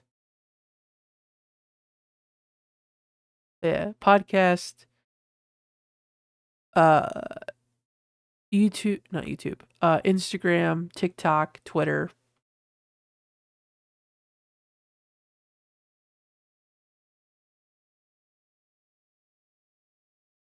Yeah, I'm just making sure I'm covering all my bases here.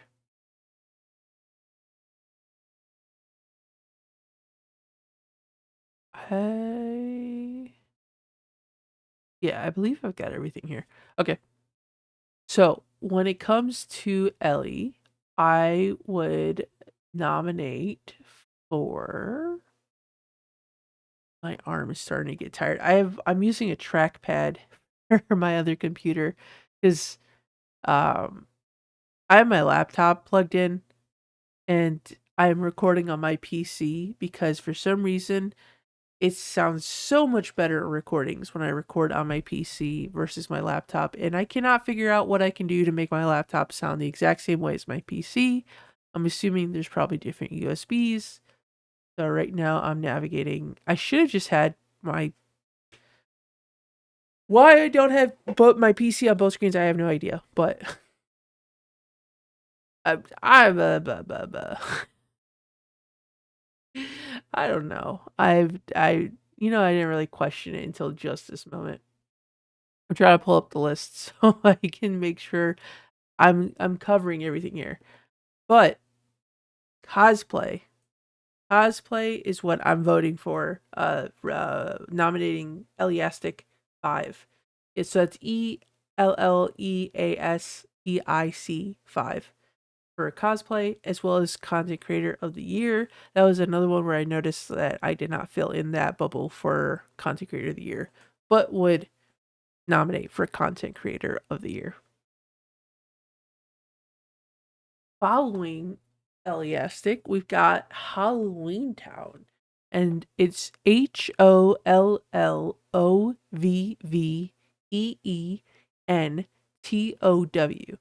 Halloween Town, another cosplayer, found them through Instagram. I think it's TikTok. TikTok. They're also on Instagram and Twitter. They did a phenomenal Timeless River Sora cosplay. It's a full mascot outfit and everything too. Like it's just the head, the body, everything about it is just so well done.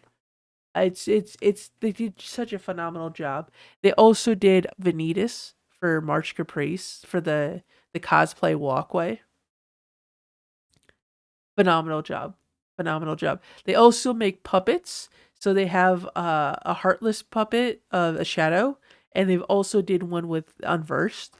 They also cosplay as Sora, and so Sora has the little like heartless puppet, and then Vanitas has the uh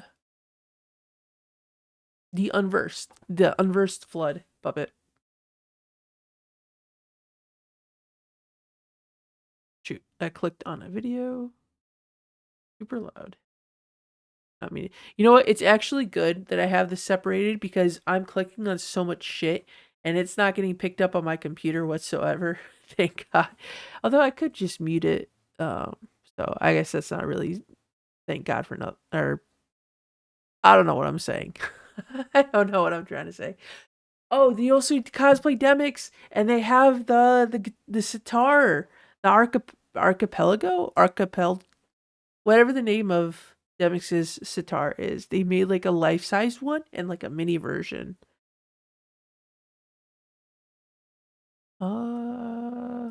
Like do any other cosplays?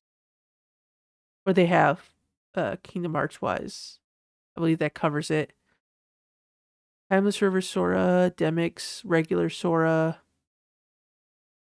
Oh, have they done Roxas, I believe? I haven't seen this one before. Roxas? No, that's not Roxas. That's Demix. No, that's Roxas. It looks like there's only been one Roxas.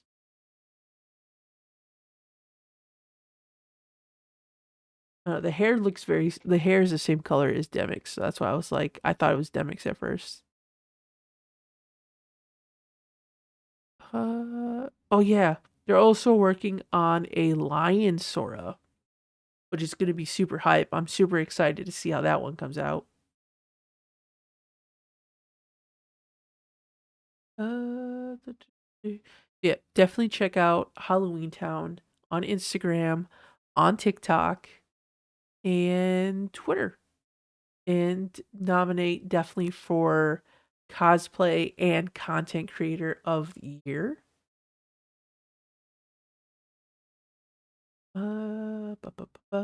Where am I on time? I am definitely not.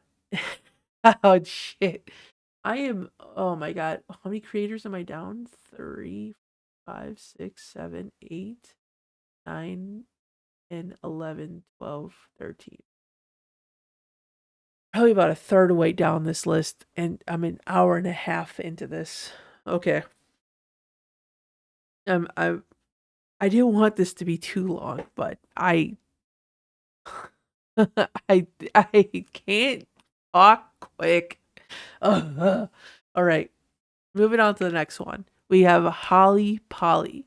It's HOLLYPOLLYY.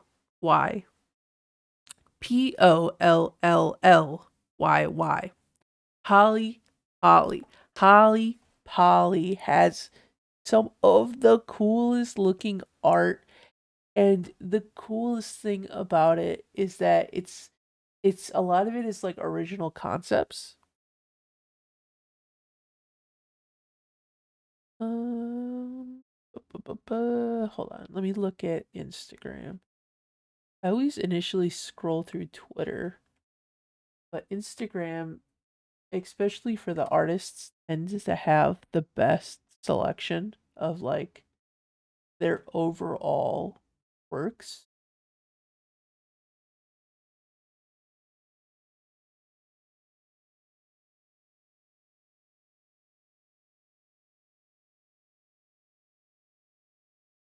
So yeah, so off the bat, there's some really cool. Oh yeah, she did this whole stain art project. So there's one of like KH1 Kyrie stained glass, Nominee, KH1 and KH1 Sorariku in Wonderland, stained glass of Syax. Looks like Sora and Kyrie in some sort of like medieval setting.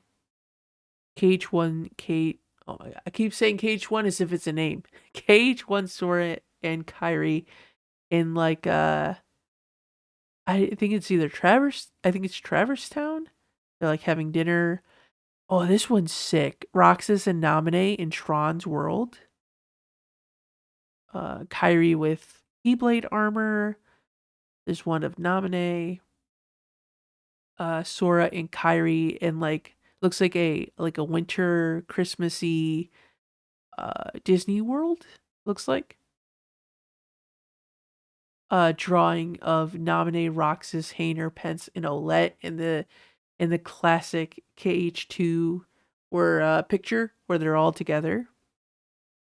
KH1, Sora, and Kyrie on Destiny Islands. Oh, this one's actually pretty funny. It's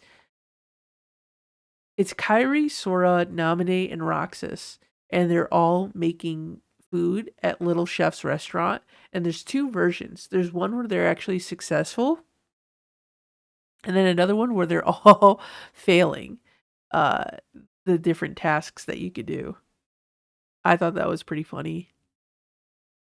Uh, one looks like we got some of the openings from KH1 where Sora's like under the water and then Kyrie's like reaching out. This one's super cool of like Sora turning into a Darkling with Kyrie, like holding him. One super cool one of Vanitas surfing on his Keyblades. Sora in Smash with like Pikachu, Cloud, Link, Mario, and Kirby. The list goes on and on. There's so many cool art pieces, and the art style is so phenomenal. It's like it's one of those art styles that you can look at it and be like, "That's Holly Polly, Holly Polly, 100% of the way." And they are, I think, also making an art book. Let me see. Let me see.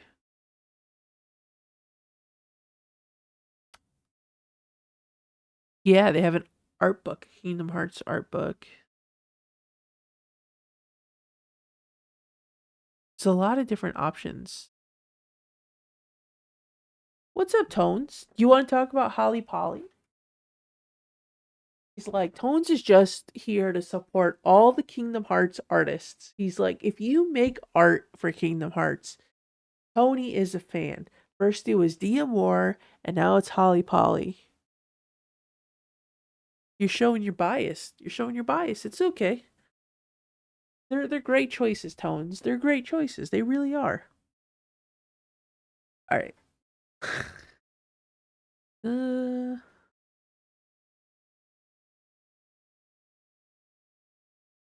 what's up?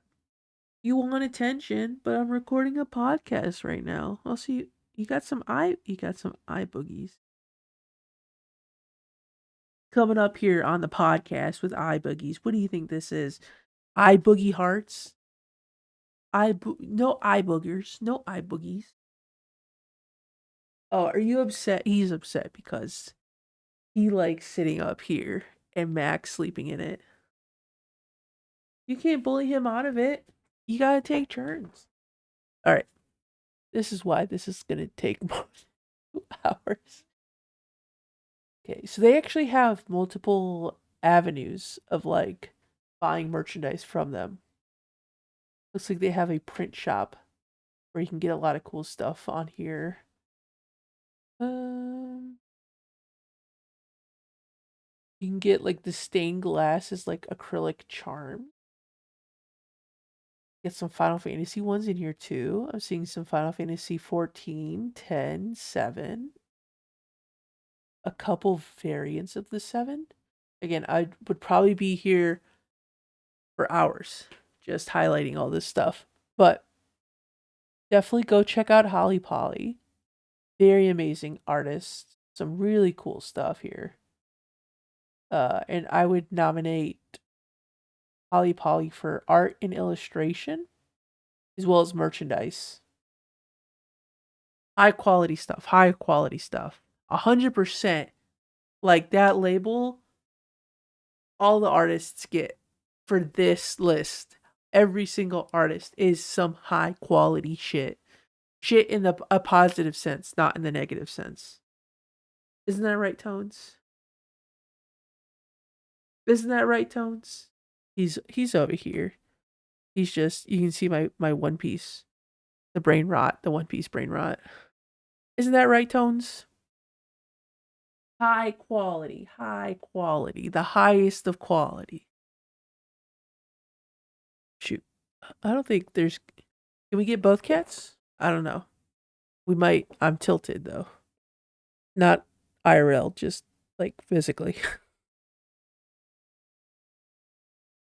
we get both? Tones, you gotta go sit on the other side so we can actually see. All right, we'll make it work. Do I need to be in this? Probably not. It's just the cats, right? I'm just gonna go right here, and you guys could just look at the cats this whole time. Tony, you got this. You got this, Tones. He's like, why have I been forsaken to live with this human who puts a ring light in my face? All right, moving on. Holly Polly, amazing, amazing. Check them out. We got another TikTok creator, Jelly Lizzy, which was also featured on a podcast. I think it was podcast 2 or 3. I can't remember. It was the group one with Oath, Swood, and M&S Prime. Uh, Also featured in the Axel cosplay, not Axel cosplay. The Yes, actually, they do an Axel cosplay, but did I put them down for cosplay? Okay, I did put them down for cosplay. I am okay. They were in the Axel Wackadoodle trivia video with Oath and Kelly as well. Phenomenal, phenomenal content. Makes a lot of fun stuff on TikTok. Recently started posting on YouTube. So definitely go check them out. Support them on YouTube. Also, are you on Instagram? Let me see. I think so.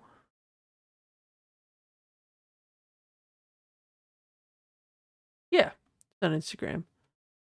Twitter, Instagram, YouTube, and TikTok. Uh, right? Yeah.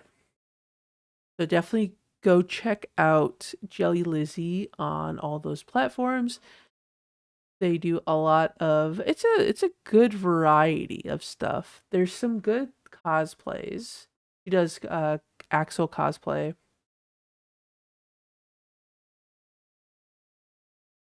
Um, pulling up pulling up the account.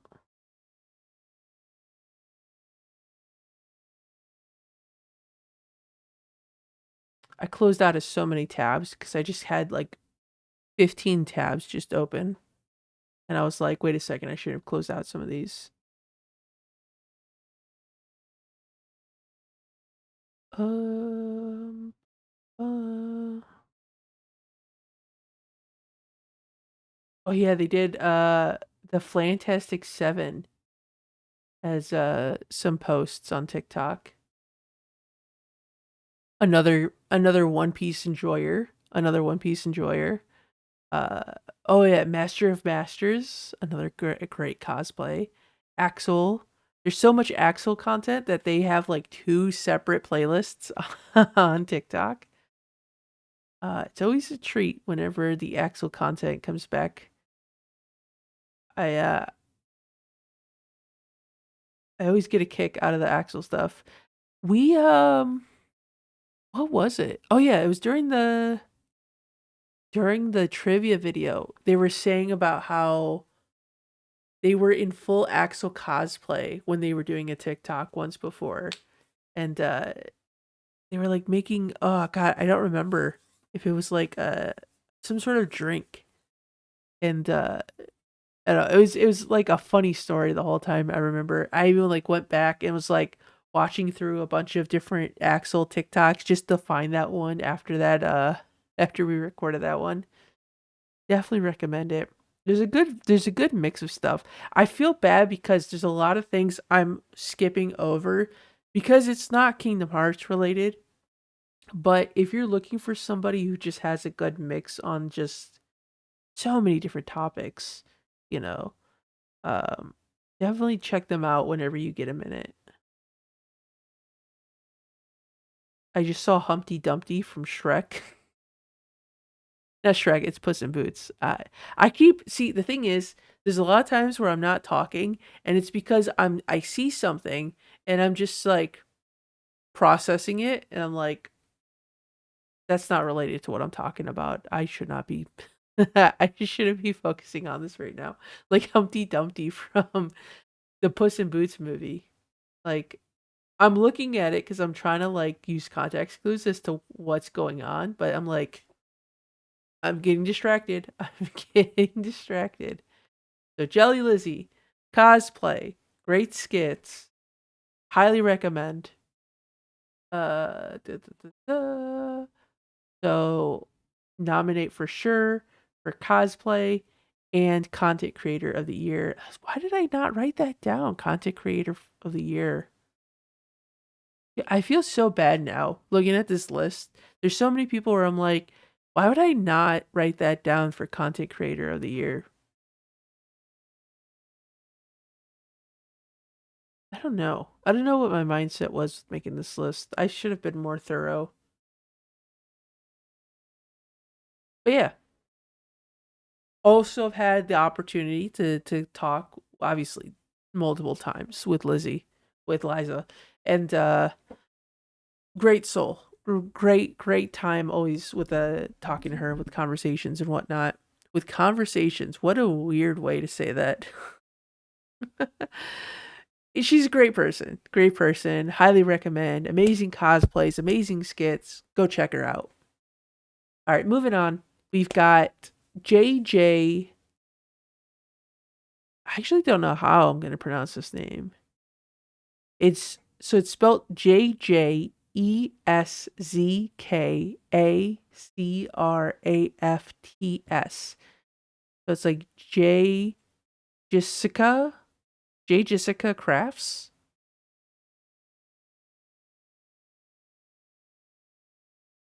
I'm hitting you with the Nintendo Direct,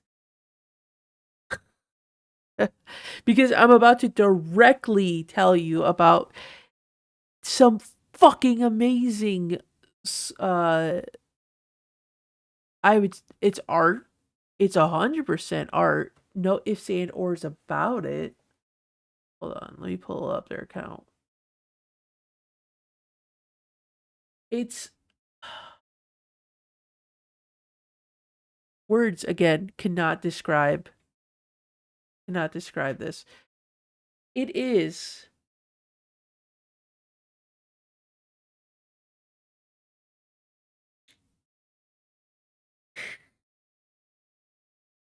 they've made like a 1-for-1 replica of the Twilight Town clock tower. It is so detailed, so well put together. Just every little detail fucking spot on. And not only that, they've also made figures of Shion, Roxas, and Axel. They're all sitting in their sitting positions with their sea salt ice creams, which is super cool. Super cool. I also think, did he say I've had the opportunity to talk to him as well, and I'm pretty sure this is a Bluetooth speaker. I could be talking out my fucking ass, and I could be so fucking wrong. There's a Bluetooth LED system in it. Maybe that's what I'm thinking. Maybe it's not a speaker. Hold on. I'm pretty sure this is a speaker. Let me check my DMs real quick. I'm so positive that's a speaker.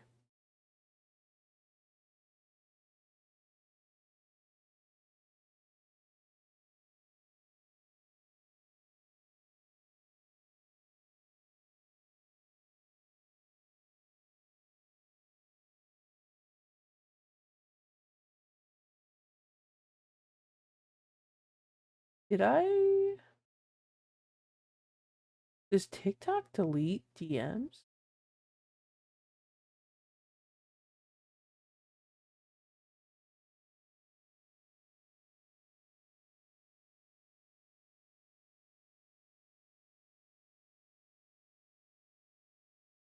Hold on, let me check on my phone.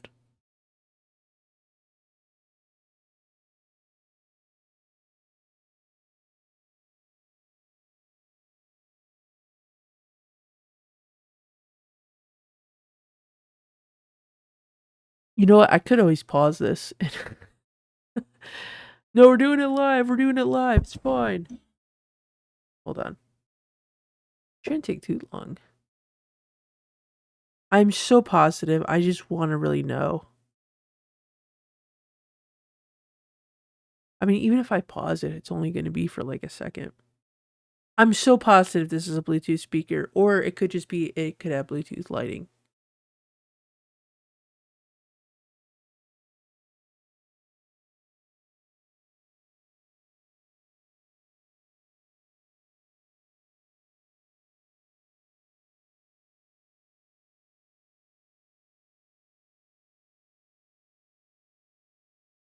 Yeah, okay. I was right. It says right here in our DMs. It's the tower itself is a Bluetooth speaker. You have a Bluetooth speaker Twilight Town clock tower that comes with replica figures of the sea salt trio holding sea salt ice cream. Like that is so cool. That is so fucking cool. So fucking cool. Hold on, let me go back to his page. And the kicker of it too, the kicker of it too, is that it's not just the Bluetooth Twilight Town clock tower. He's also made figures of the Master of Masters and like the replica Xehanorts that you fight in Kingdom Hearts 3 with the goat masks. And he's also made a figure of Darkseid, the the Guardian, Ansem's Guardian, the Lingering Will. It looks like he's made one of Ventus. Oh my god, Vanitas is so cool. It's the Vanitas where he's like sitting above Roxas and just like looking down on him, like with his arms on his fucking. Oh, it's so cool. It's so cool. It looks like he did one. It's like a ornament, like a Christmas tree ornament of Sora and Sora and Kyrie with their wings out, like their attack and remind. Oh, he's did one with Sora, and it looks like he's got like a little Mew with him from Mew from Pokemon. Xehanort and Erica is playing chess. Got some cool Pokemon ones as well. Master Xehanort. Oh, I see. The Vanitas one is a combo with Ventus. Oh yeah, and Dark Inferno as well. It's so cool. It's so cool. And it's one of those things too where this is in a heartbeat. In a fucking heartbeat. I would get I would commission this. I just don't have space. Like as you can see, my space is limited. If I had ugh, if I just had because that's the thing is I want to display this. I want to display this in all its fucking glory. And I would not do it justice in my current like I need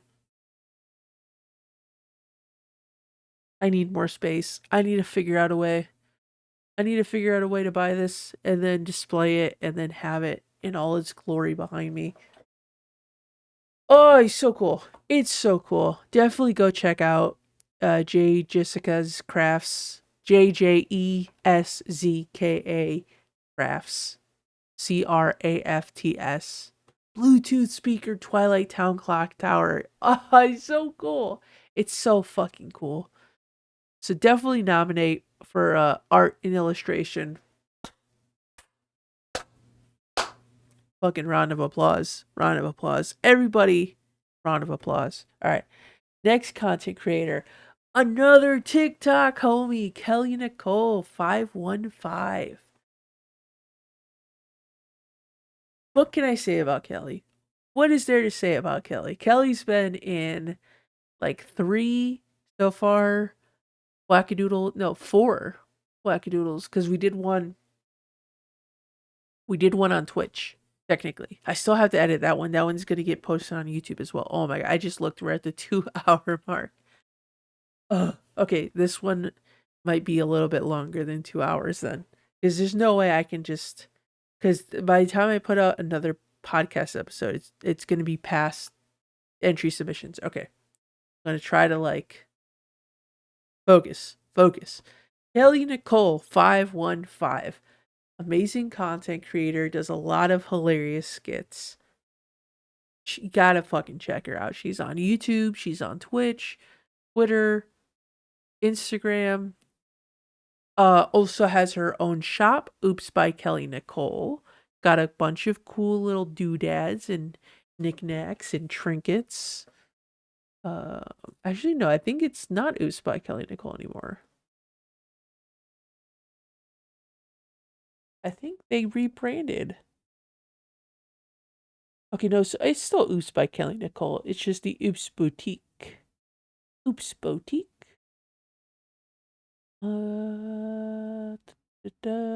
Because she upgraded it, she rebranded it this year.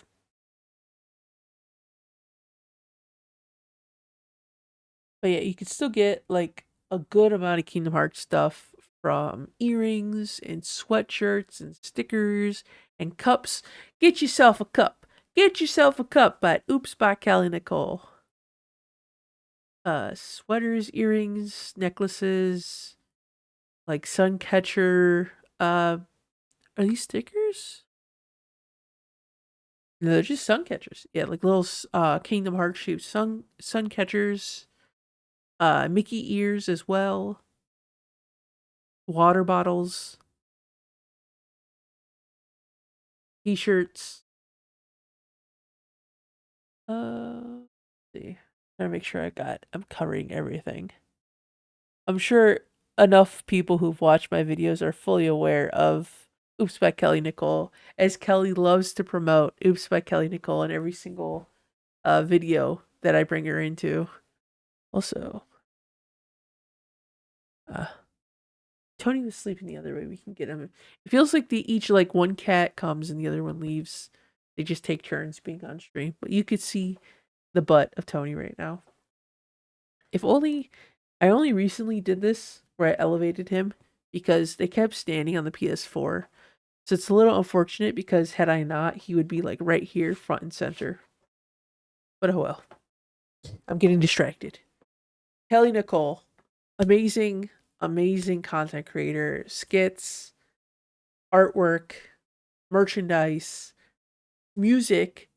Is the only one that I actually put on this list for music, as far as I was aware.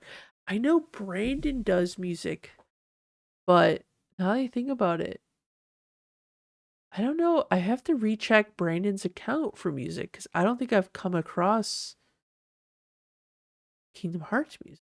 I'm sure he's got some. I'm sure he's got some for a fact. I can't imagine he doesn't. Brandon is very musically inclined. I'm realizing that now. I'm just like, wait a second. I should have Brandon in the music category. Apologies again. I will 100% take the blame for it. Um, I'm mostly, like I said, going off the dome with a lot of this list and a lot of this. I just want to like highlight. I want to shout out. I want to highlight. When talk about these people, they're so cool. Um, but yeah, so Kelly definitely nominate for art and illustration, merchandise, music, and content creator of the year. Ugh. I can't blame Tony. He's asleep at this point, so he was yawning. I'm pretty sure you saw he was yawning. And so that one instance I can blame him for the yawns. Um but yeah, I don't know, Kelly Nicole overall, I feel like it's kind of like anybody who watches my channel knows full well the extent of Kelly Nicole. Also, I'm on a lot of her group Twitch streams. So definitely follow her on Twitch if you want to see more of me playing games. Also, YouTube, I've actually edited a handful of her videos as well, of her playthrough of shit. Not me forgetting what I edited. What was it? It was Kingdom Hearts 1, I'm pretty sure. Yeah. Uh yeah. Yeah, Kingdom Hearts 1. I just brain farted there for a second. It was Kingdom Hearts 1. I think I might have edited a Chain of Memories video, did a Jackbox video, an Among Us video. I did a few of them.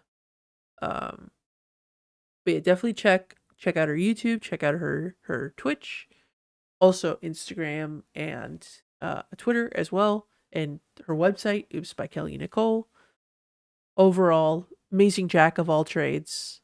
Just great, great content creator. Great content creator. Stamp of approval. Stamp of approval for Kelly Nicole. All right, moving on. Another homie, Key of Time 15. So we've gone on a bit of a streak here because we've got J Jessica's Crafts, which had the amazing Twilight Town no Twilight the Sea Salt Trio figure statue of Twilight Town's clock tower. Kelly Nicole, biggest Axel simp I know. If there was a category for Axel simps, Kelly Nicole would be nominated right away. And then we got Key of Time 15, who is our residential Kingdom Hearts 358 over 2 days expert. If there is any little minute detail that you wanted to know about days, he has your back. Out of all the people I know, I could do probably a whole wackadoodle trivia about what day that certain things happen in days, and he would know the days to the fucking T, to the fucking T. Days. Key is phenomenal on just the sheer knowledge and dedication that he has for days, as well as Kingdom Hearts in general. Uh, Definitely check him out on YouTube, Twitch, Twitter. Ugh. I was trying to hold that yawn back and I made a face and I don't know how that came across, but I definitely did not mean to make a weird face towards Key of Time 15. I was trying to hold back this fucking yawns. I don't know why I'm yawning so much. Gotta fucking get it together here. But Key of Time, yes. Twitch, Twitter, um, YouTube, Instagram. Is he on TikTok? I don't think I've seen his TikTok, or if he does have a TikTok, I don't think I'm following it.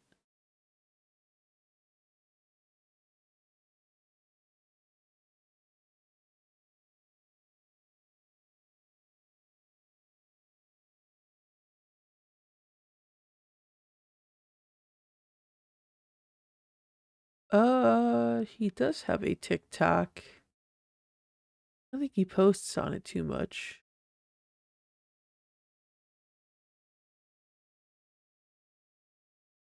Yeah, it looks like he hasn't posted on it in quite some time.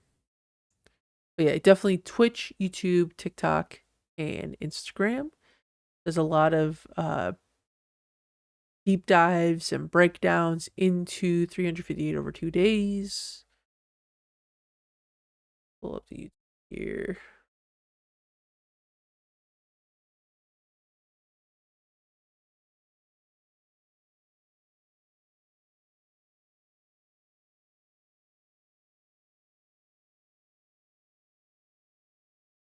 Oh, also was featured in Wackadoodle. What number? I think that was 2. Wackadoodle number 2 with Nia Sai and Nobody Daxian. Oh, I went to my own YouTube page from. I was searching up his YouTube and then my video came up and then I clicked on my video, not going to his video at all. What the heck? I I type in his name and all the other videos that he's featured in pop up, but not his video. What the fuck, YouTube? Dude, I legit type in his name, his username, KeefTime15, and his videos do not show up. He's featured videos that he's featured in. YouTube's doing Key of Time 15 dirty right now.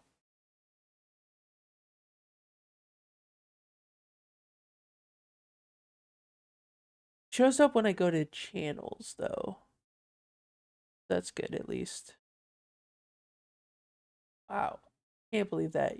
Fucking YouTube. Fucking. All right. Anyways, so you go to Key of Time 15's YouTube channel. There's a lot of content around days. There's also other stuff as well. He's got a really interesting one on Demix that he posted a few months ago. Highly recommend. Uh, he's done some like I think he did one recently about one of the characters on Missing Link, the blue hair character. Also, I'm trying to like off the top of my head the videos that I remember seeing of he had found a piece of lost media for days. Was it? I think it was a DVD of some kind.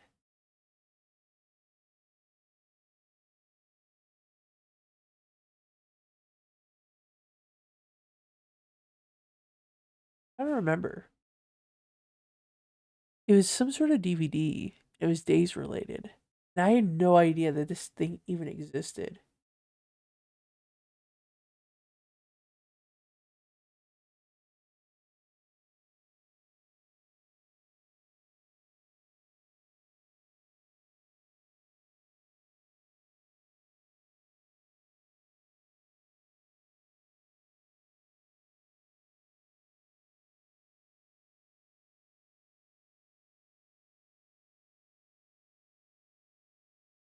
I think it was. Oh yeah. Okay, now I remember. I'm remembering now. It had like trailer footage, and it had some like unique stuff to it that I don't think was ever really to the public. Like certain scenes in there that wasn't really like I think in the final game. It's been a minute since I've watched this video, but it's very interesting nonetheless. Like definitely recommend checking it out. It's I found it's the title of the video is I found a 15-year-old Kingdom Hearts DVD. Definitely check it out. He did a collab not too long ago with Neosai and I think Nobody Daxian about ranking the joke weapons in days. Uh, I know he did a challenge where he played Kingdom Hearts Days, and it was like every day he played days, or he played days every day, like IRL days.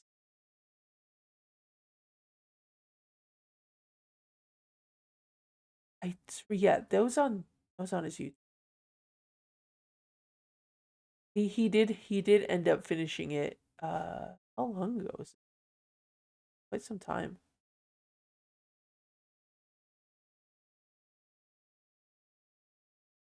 Yeah, there's no date on here. So I've oh no, it says December 2023. Yeah. So yeah, that was that challenge happened a bit ago. But yeah, overall, phenomenal content, very well detailed. Just the sheer I've such like I said with Blimp Cat, I have such an appreciation for somebody who has such dedication for even just like a specific section of Kingdom Hearts and just being like this is my thing. I know all about it. I'm going to represent it cuz like I said, being a Kingdom Hearts fan, there's a lot of pieces to this puzzle, right? But sometimes it's just endearing when you could just be like, this is my thing. This is what I'm all about and represent it to the full extent of said character or said content creator's ability. And I'm here for it. I love when somebody just can talk about something for a full hour and it could just be something they're so passionate about. And in the case of Key, it is days. As somebody who's just been talking here for the last 2 hours for content creators, and on top of that, just in general, this whole podcast is just me yapping about Kingdom Hearts. Um, I have the most respect when other people are able to show their love and appreciation and their ability to yap for their other interests and coincidentally, if they align with Kingdom Hearts, even better. So definitely would nominate Key of Time for gameplay analysis, video essay, theory and lore, and content creator of the year. So definitely check them out.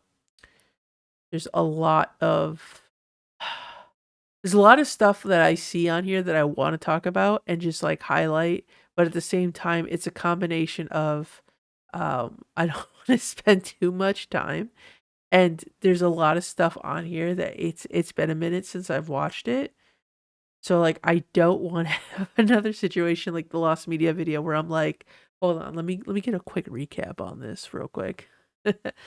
But yeah, definitely go check out Key.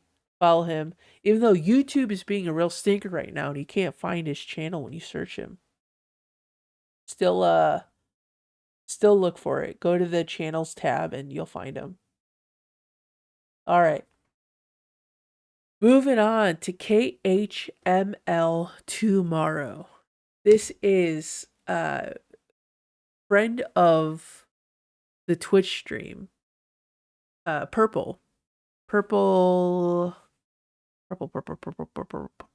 Purple FX, I believe, has a account here called KHML Tomorrow, which stands for Kingdom Hearts Missing Link Tomorrow, because he has an ongoing thing with his account where it's like Kingdom Hearts Missing Link.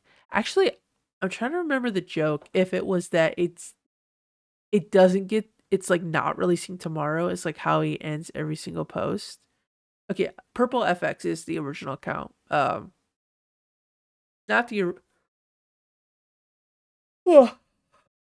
I tried to fight back that one. I really did. Not the original account, but the he goes under that name, Purple. So if I allude to him as Purple, that's why. But KHML tomorrow, it feels weird not calling him Purple. I shocked myself. I just fucking shocked myself. Gah! I can't wait for it to not be cold so I don't have to keep shocking myself. Anyways, uh God, it's so hard because Purple is in my chat on Twitch all the time. So it feels, I'm gonna allude to him. No, I should allude to him as KHML tomorrow. KHML here posts a lot of details in regarding Missing Link, as well as just Kingdom Hearts in general. Very interesting how, again, we're in the same ballpark here of like Key of Time with Days, Blimp Cat with Union Cross. We got someone else here focusing on Missing Link when Missing Link isn't even released yet. But they actually dropped a really cool piece of information. Bu- bu- bu. It was a screenshot of. No, it wasn't a screenshot. What was it? No, it was a screenshot.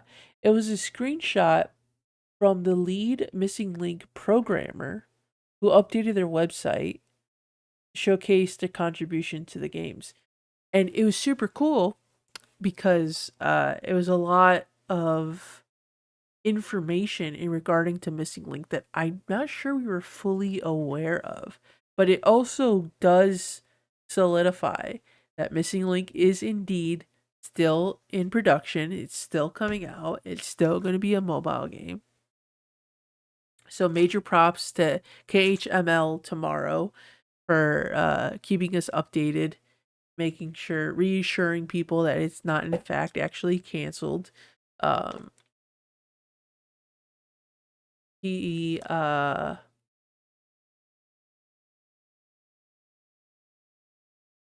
am brain farting right now. What was I about to say? I had a thought. I lost it. Oh shit. Oh fucking shit. I can't believe. Uh bu- bu- bu- bu- bu- Oh, I was gonna. Okay. Um, they've actually posted a few videos recently from David Gallagher's Twitch stream, which is super super cool because if you didn't know, David Gallagher, the voice of Riku, has started picking up Twitch streaming. Dude, I don't have David Gallagher on the list. We should nominate. Should we nominate David Gallagher for a category? That would be pretty fun. But the cool thing about some of KHML tomorrow's posts is that it's like questions that people have asked them about Riku, and he took snippets from the live stream and he's edited it together with like graphics and subtitles. It's really neat because just if you've ever were curious about specific questions of what David Gallagher thinks on Kingdom Hearts and Riku, uh KHML Tomorrow's done a pretty good job at collecting some pretty cool pieces of information. Definitely check out those as well. That's more of a side thing. That's just, there's a few posts on it. It's not like it's a super big section of it, but definitely check it out when you get the minute. But yeah, overall, just just the sheer dedication to it all is just phenomenal. And if I could nominate Purple for top Twitch chatter, I 100% would. Purple's great. I love Purple. Fantastic guy. I would definitely nominate. See, this is where I fucked up too because Purple definitely should be nominated. I didn't write this down for news and podcasts, mostly more so for the news angles. Because again, ugh, wish, I'm glad I posted this spreadsheet, but at the same time, I fucking hate that I posted this spreadsheet because I wish I could go back and edit this. I wish I could change this. I could post a new one, I suppose, and update it. But I feel like there's gonna be stuff I'm always gonna miss, no matter what. But KHML tomorrow definitely nominate for news and podcast. Uh, oh, they also did a video essay on it was Scala, Daybreak Town, and oh my god, where'd it go? It was Scala, Land of Departure, and Daybreak Town, if I'm remembering correctly. It had a really cool graphic associated with it. Yeah, Skylight Kylem's history and theory. That was his missing link submission. Missing link submission. His March Caprice submission for this year. Really cool stuff. Really detailed deep dive. Um, so I would definitely recommend for video essay and theory and lore for sure, and content creator of the year. Additionally, he KHML tomorrow. Fuck yeah, fuck yeah. All right. Where we at? We're at 220. I think I'm about halfway here. I'm around. I think I'm a little. I think I'm a little past halfway. All right. Maybe this will be a 3-hour post. We'll see. We'll see. We'll see. I'm trying to, because I definitely know the longer I go, the more the yawns are gonna happen, and I gotta not think about the yawns. I gotta not think about them. Can't be doing that. I don't want to be doing that. This is not a boring video. I'm not. I'm. Tr- I'm trying not to think about it. All right. All right. All right. Next content creator, we have Combo Nation, who is actually in one of my the Twitch wackadoodle that I did. Grown was also what they're known for, or name wise known for. Combo Nation on TikTok, another homie from TikTok, posted a lot of analysis videos. Oh, so so many good analysis videos on literally just every facet of Kingdom Hearts. Let me pull up his account real quick.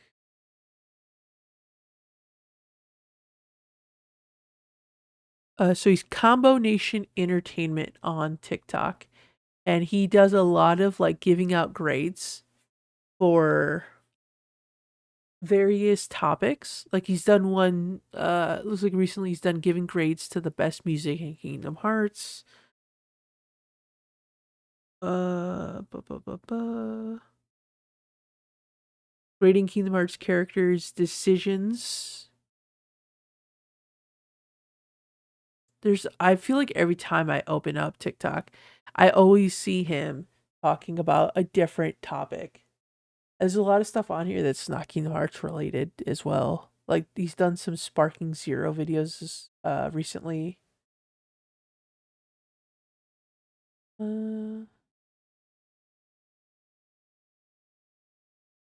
Done a lot of just general discussions talking about like the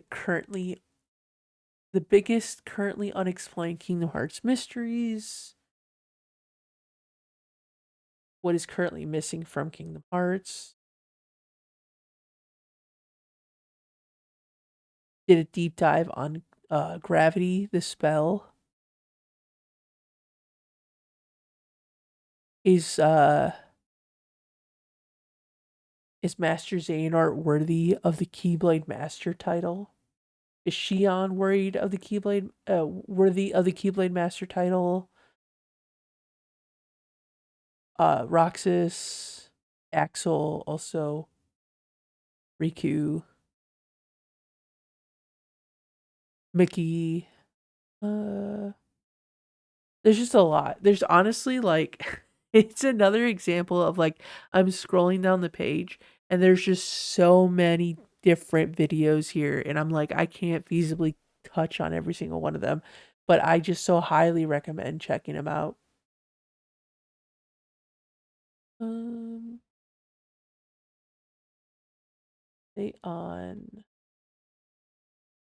they are on Instagram as well as Twitter. Definitely go peep out their stuff, check out their videos. Definitely would nominate them for gameplay analysis as well as content creator of the year. I feel like video essay. Did I not put video essay? What the fuck? No, video essay for sure. Video essay. Why would I not put him down for? Oh, I. There's so many times I've thought about deleting this spreadsheet. How did I not put him down for video essay? Oh, I beat myself. I'm beating myself up for it. I'm sorry, Tones. I didn't mean to scare you like that. Sorry. Oh no, Tones, no! No, Tones, don't do it. Don't walk away. Okay, he just moved. All right, that's not bad. Now you're in the shot. I feel bad whenever I wake him up and then I like go to pet him and he's just like, fuck you, and then walks away. All right, hold on. My hair's starting to bug me here. Holy shit, it's almost 1 in the morning here. Dude, I gotta lock in. I gotta fucking lock in. I can't be doing this till like 3 in the morning. I finally fixed my sleep schedule. Fuck, I wish I thought about recording this sooner. Alright, whatever. We're locking in. We're going. We're doing it. Right, Tones? Is that right? Is that right, Tones? Alright. Combo Nation. Definitely check them out. A lot of good videos, a lot of insightful deep dives into just characters, spells, music in general. Some Kingdom Hearts stuff, some not Kingdom Hearts stuff. Highly recommend. A Jack of all trades. Sorry, I'm like trying to talk and fix my hair at the same time. Um, yeah, honestly, I, I,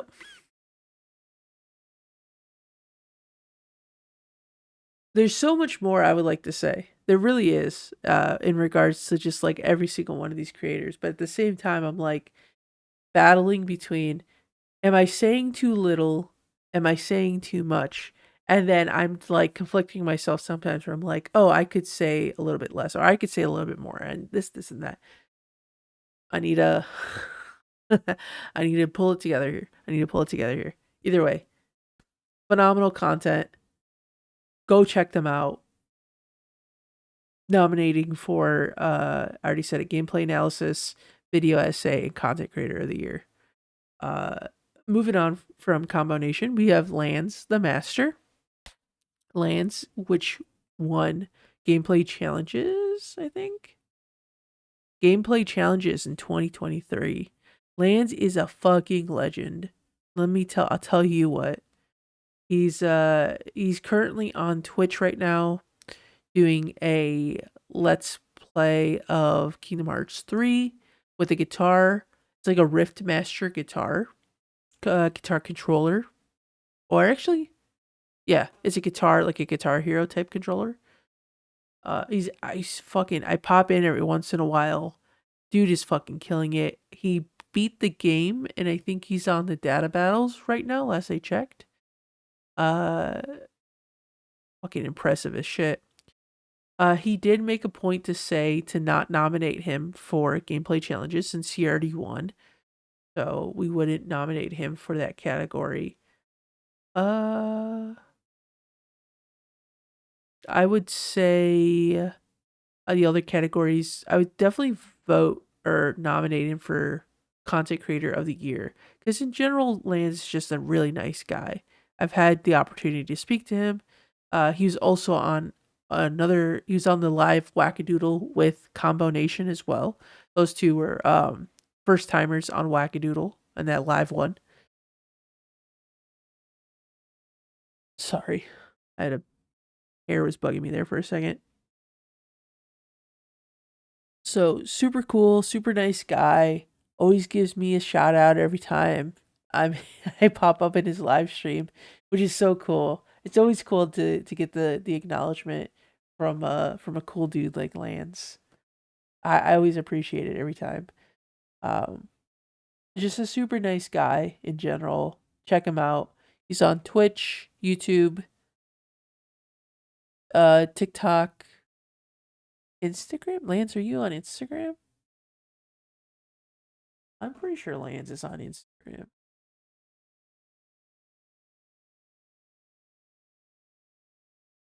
Oh, maybe Lance is not on Instagram. I guess Lance is not on Instagram. Never mind. Just Twitter, TikTok, and Twitch and YouTube. All right, moving on. We have Lorn. Lorn. Lorn. Lorn. Oh. Lorn is like one of the first few people I followed on TikTok. I think I followed Lorn before I even made the Briscapala TikTok. I followed them on another account I had prior, and Lorne makes some of the funnest cosplay content. Definitely check it out. I think their name is something different on.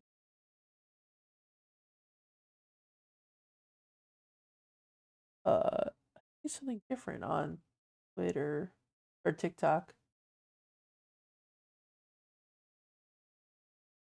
Oh no! How do I? Oh, I found it. Oh no! It went to something completely different.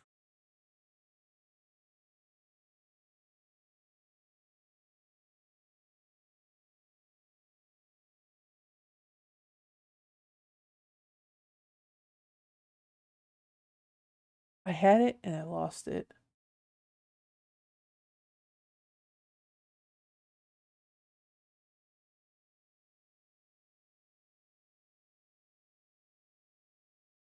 Oh, okay, hold on. I got it. I got it. So, Lorn, Lorn, or also Limpope, L or Limope, Limopee.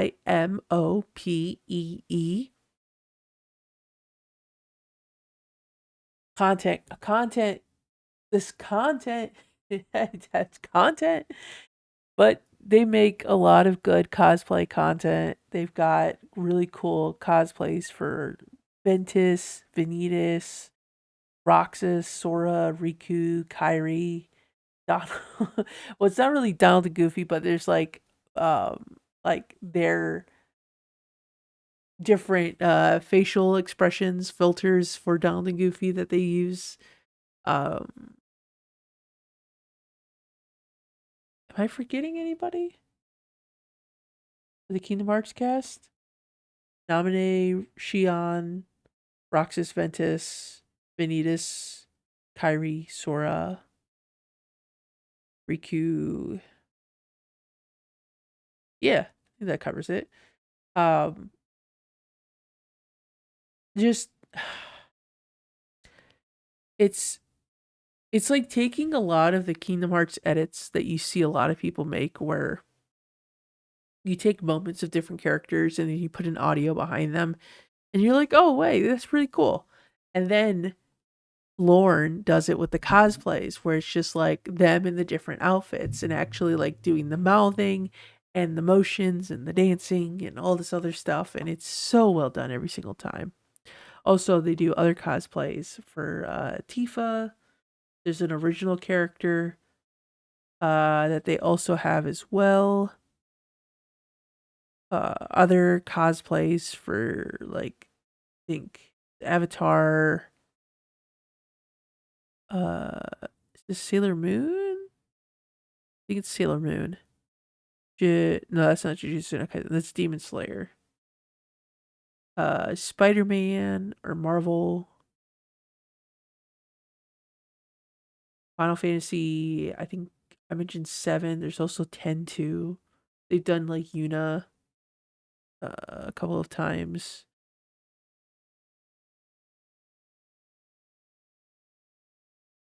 There's just a lot of stuff. I'm doing the thing again where I'm just looking and I'm just like, there's so much stuff. What can I even? I want to talk about it all. Oh, looks like they did Bald Man Xehanort at one point. Definitely check them out. Some amazing cosplay content. Definitely nominate for cosplay and content creator of the year. They are on a break currently from content creating. So super hopeful that they're having a good time on their break and they're getting the rest that they need. If they ever come back, I'm super excited to consume their content whenever they do, if they were to ever come back. Definitely check them out. Definitely check them out. Moving on, we have another TikTok homie, MNS Prime 21. So we've talked about the Union Cross love. We talked about the Days love. We talked about the is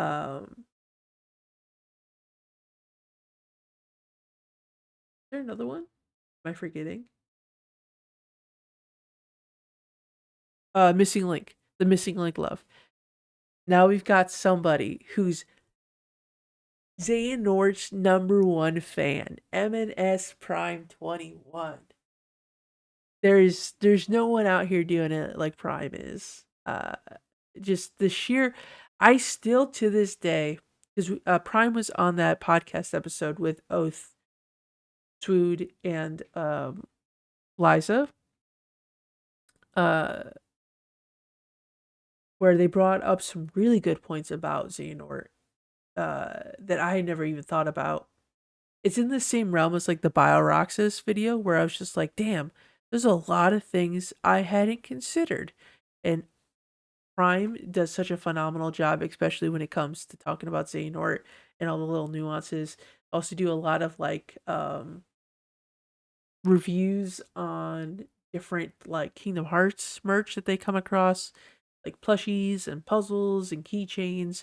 They did a video on the chess set, the Skylad Kylum chess set. I know it's a specific name for it, but I can't remember off the top of my head. Uh, Also other things other than um Kingdom Hearts, like Sonic and Transformers. Transformers is a big one. Uh,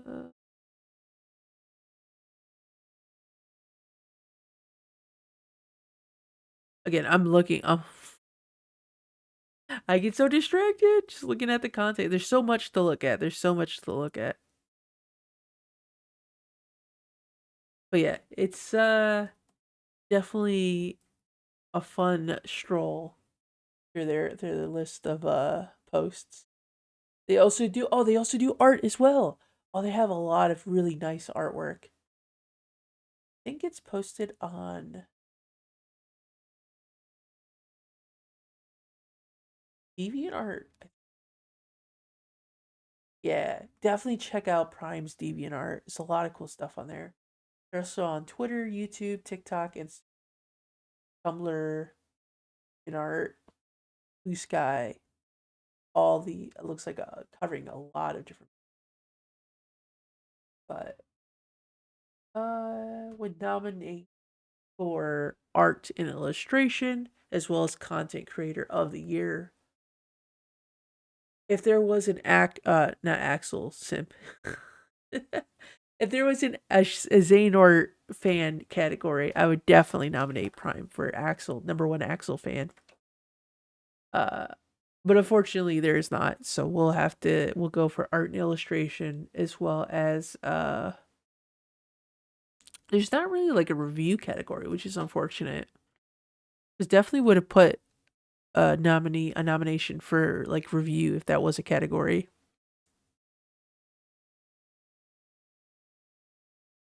They also they also recently got a no name Keyblade that they had commissioned an someone, I don't remember who, I would assume someone they commissioned, I believe some sort of artist, worked on this no name Keyblade, and it's been like years in production. And they finally just got their hands on it today, and it looks immaculate. Go check out Twitter and Instagram, see pictures of it, throw a like, throw a comment. It's so cool looking. No Name is such a sick Keyblade. And I think she said she's working on getting more for her collection, which is super cool. I see, Mac. Mac just gave me that face, just like, you've perceived me, you've caught me. I wonder if that'll show up on the. Is just the face he made look like one of those like surprised owls, like, you've seen me. Can't believe you've laid eyes on me.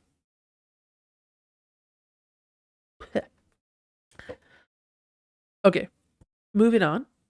We have Momo KRYS. So Momo MOMO underscore KRYS. A phenomenal artist. A phenomenal artist, I believe, who submitted an entry to March Caprice. I don't know if it was not 2024 or 2025. I think maybe 2024. I found them via just randomly scrolling through art on Twitter. And they have the most like fun art style when it comes to drawing Kingdom Hearts characters. It's very just like chibi, cutesy type style, but it's so phenomenal. And I even had um hold the phone. Wait, hold the phone. Hold the phone. Hold the phone. Hold the phone. They have I didn't see this. I'm seeing this now. They have the world ends with you stickers. Hold on, hold on. It was also Kingdom Hearts as well, but dude, that's so cool. I never really see much representation for the world ends with you. Where can I get this? Hello? There's no link in bio. What? Momo. Momo, please. Why do you not have link in bio? Hello? I'm gonna find your shop. You're an Etsy. Oh, I found your Etsy. Oh, this is so cool. Hell yeah. I didn't know this was here. Oh, they're taking a short break. Well, I hope you enjoy your break. I'm excited to wait and see when you come back and sell your wares. I'm gonna definitely follow you on Etsy. Oh, it's so cool. Stickers for that's why I need my sticker book. I need a sticker book. Okay.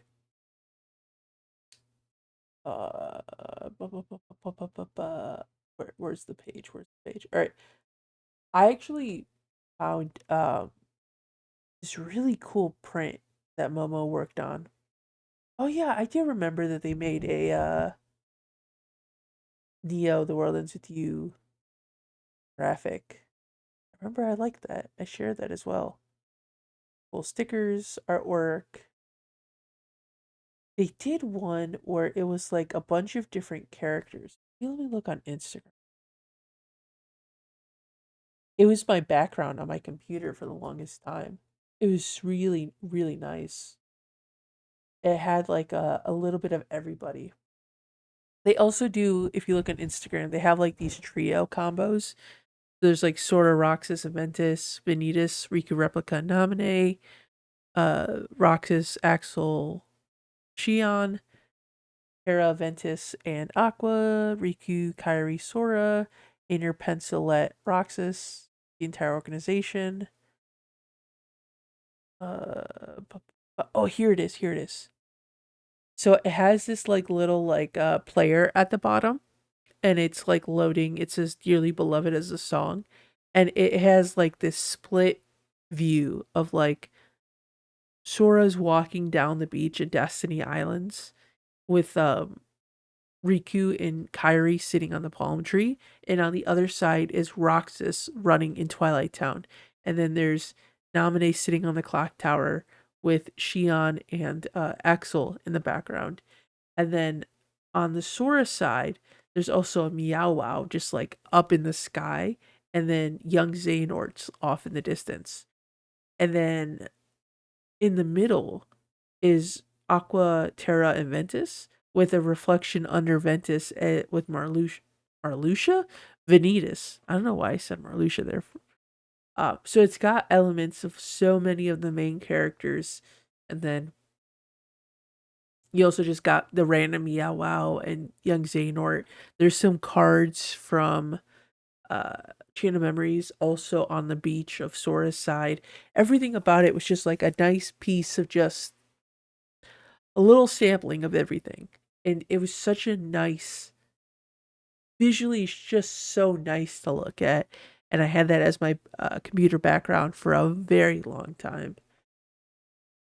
Oh, actually, it says here in the captions is the thing I did for the 100th day, the anniversary this year, is for Kingdom Hearts. Amazing. Amazing. And now I'm seeing even more 20 The World Ends With You artwork. Yeah. I love it. Love it. I love it. I love it.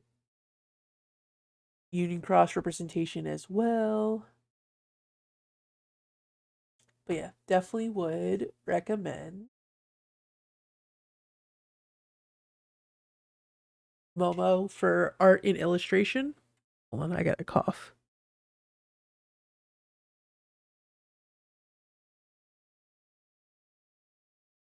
Hiccuped and coughed. Art and illustration,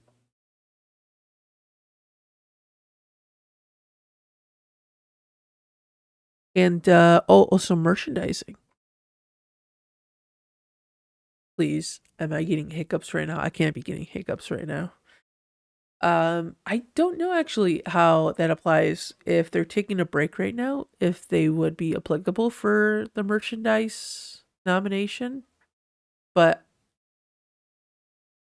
I don't see why they wouldn't be though. I guess they have to have proof, but they have the Etsy page and there's reviews. Yeah, that's proof enough. Yeah, so Momo for art and merchandise. Oh, I can't wait for the store to come back. I want to buy those the World Ends With You stickers. There's just not that much representation for the World Ends With You. And I'm all for it whenever I see it. All right. We're getting there. We're making there. We're making our way to the end of this list. Oh my god, I spent 2 hours 44 minutes. Oh. I was like, it was just 2 hours, 10 minutes, not that long ago. All right. Another artist, Namali. Namali is shout out, shout out to Nims for short. So it's Nimali. They also abbreviate it to Nims, Nims. So I did a live wackadoodle trivia at a con around Halloween time last year. I reached out to them, was like, "Hey, I saw your art at I think it was Anime Midwest in Chicago, Illinois last year, and I bought it was this Strelitzia, this one that has Shion and Naminé, and then this one up here. Is there a hair on my hand? Where did that come from? Nothing on there. Um, this one up here of Antiform Sora and Crystal Kyrie all came from Nims. I believe I do have a few more from Nims as well. I just haven't put it out yet. There's one of the Destiny Islands trio as like toddlers, as babies. Um, that one still has to go up. There's one that has like it's like a big print that like the areas change and then the different areas have the different characters. Like it'll be Lane of Departure with the Wayfinder trio, Destiny Islands with the Destiny trio, um Twilight Town with the Sea Salt trio. It's really well put together. It's a very well orchestrated piece. Um a lot of good stuff print wise. Definitely would nominate them for art and merchandise. Overall, great person. Highly recommend checking out their shop. Let's see. Im- Imali. Well, hello. We've Macaroni is returned.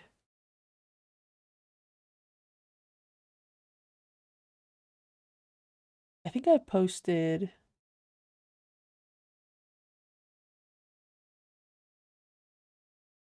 Here you go. It's it's namali.org. So NIMALI.org. And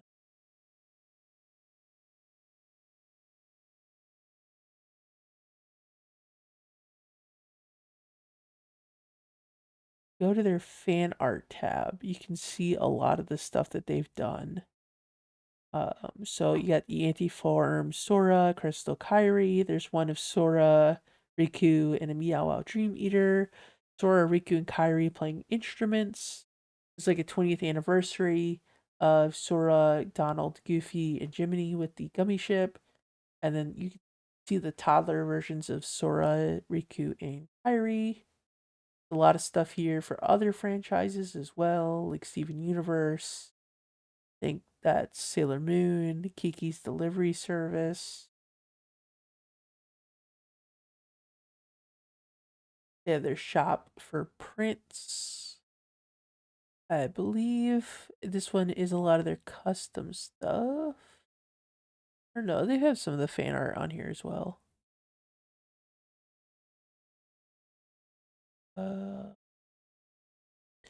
Not seeing any of the Kingdom Hearts stuff on here, but I believe you can.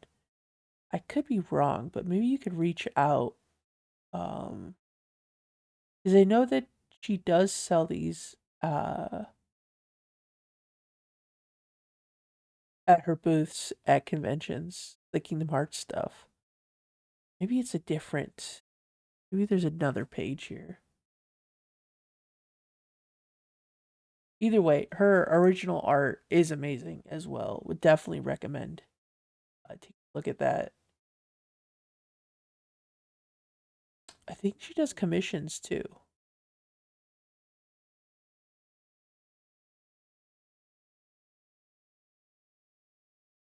It looks like she's also on Blue Sky, Instagram, Tumblr, and YouTube.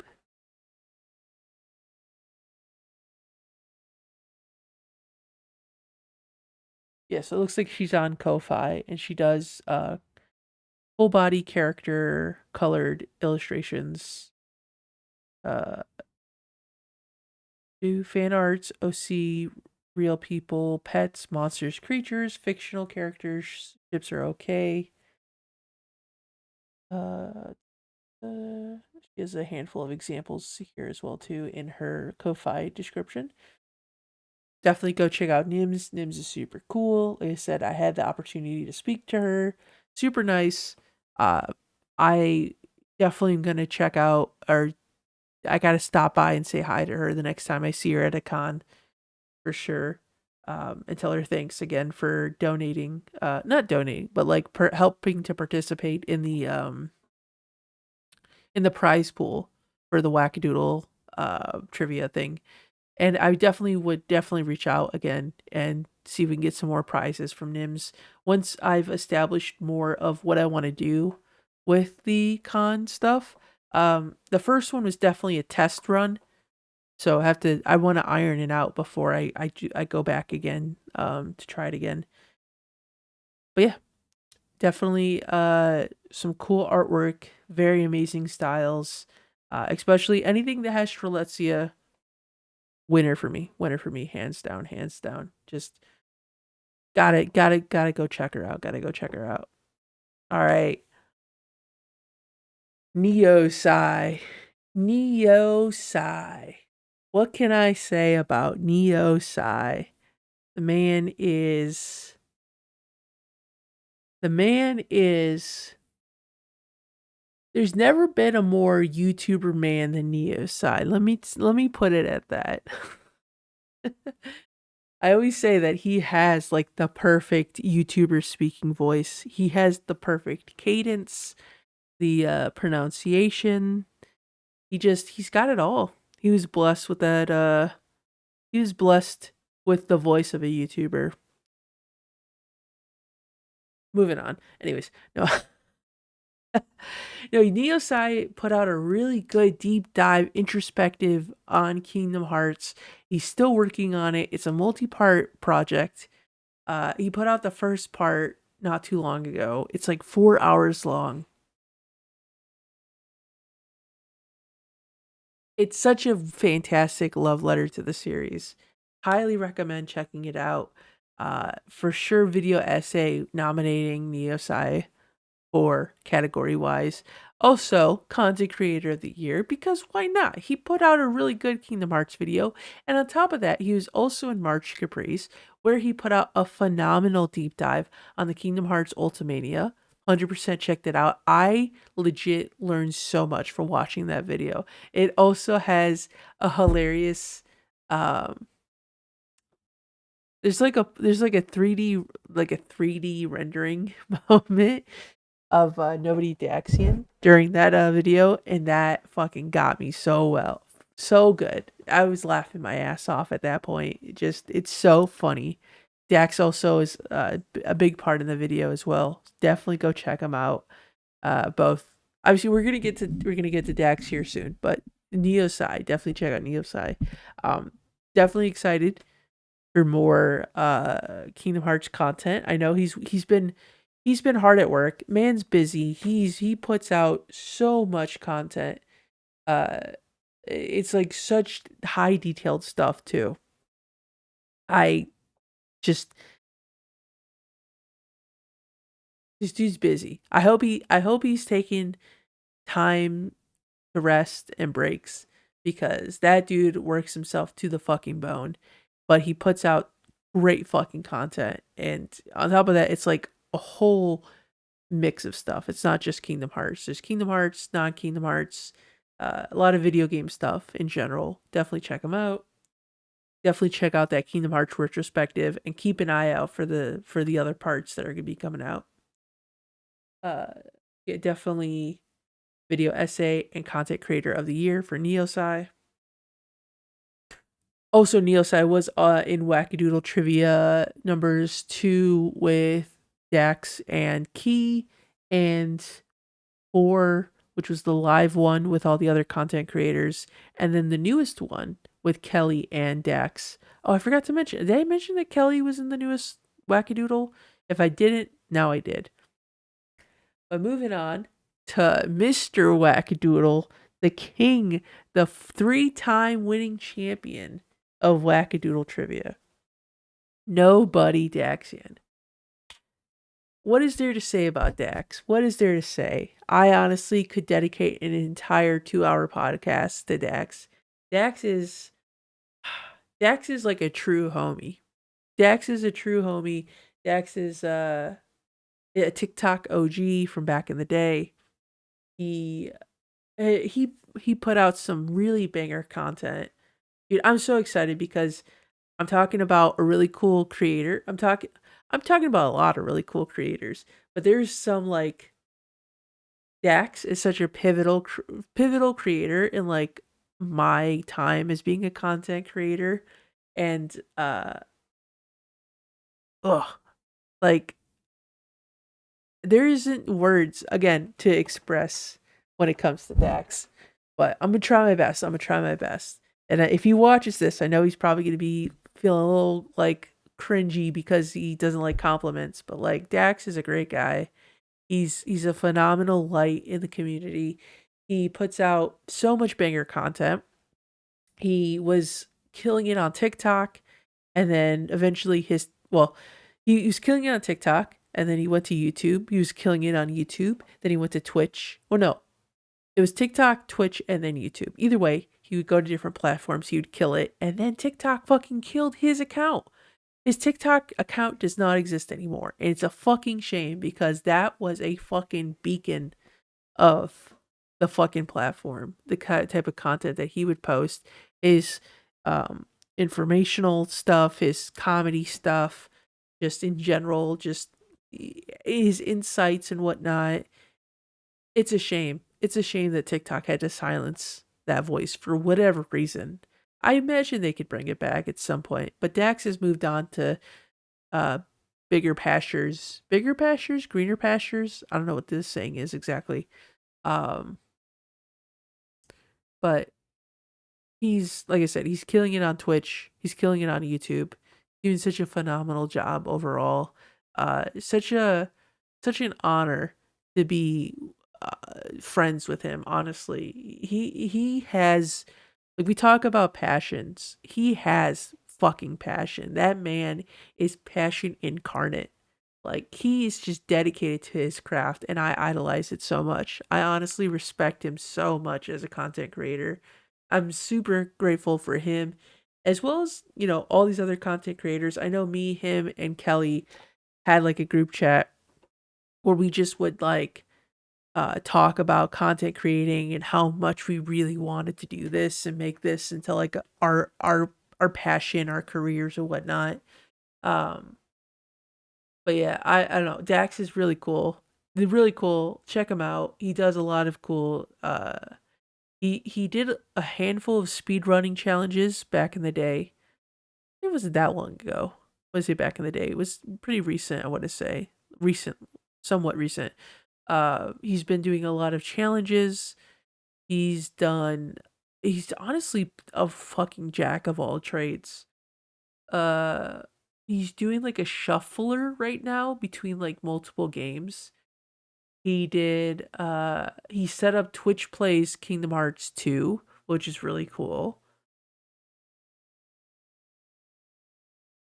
What else? That's another one where I'm like I could be here listing things all day.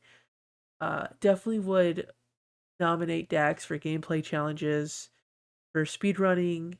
Oh, his theories. He's done theories on who he thinks that the Master of Masters' true identity actually is. Uh what Dax? What was the other theory that you posted? The Master of Masters, is it what he thought was in the box?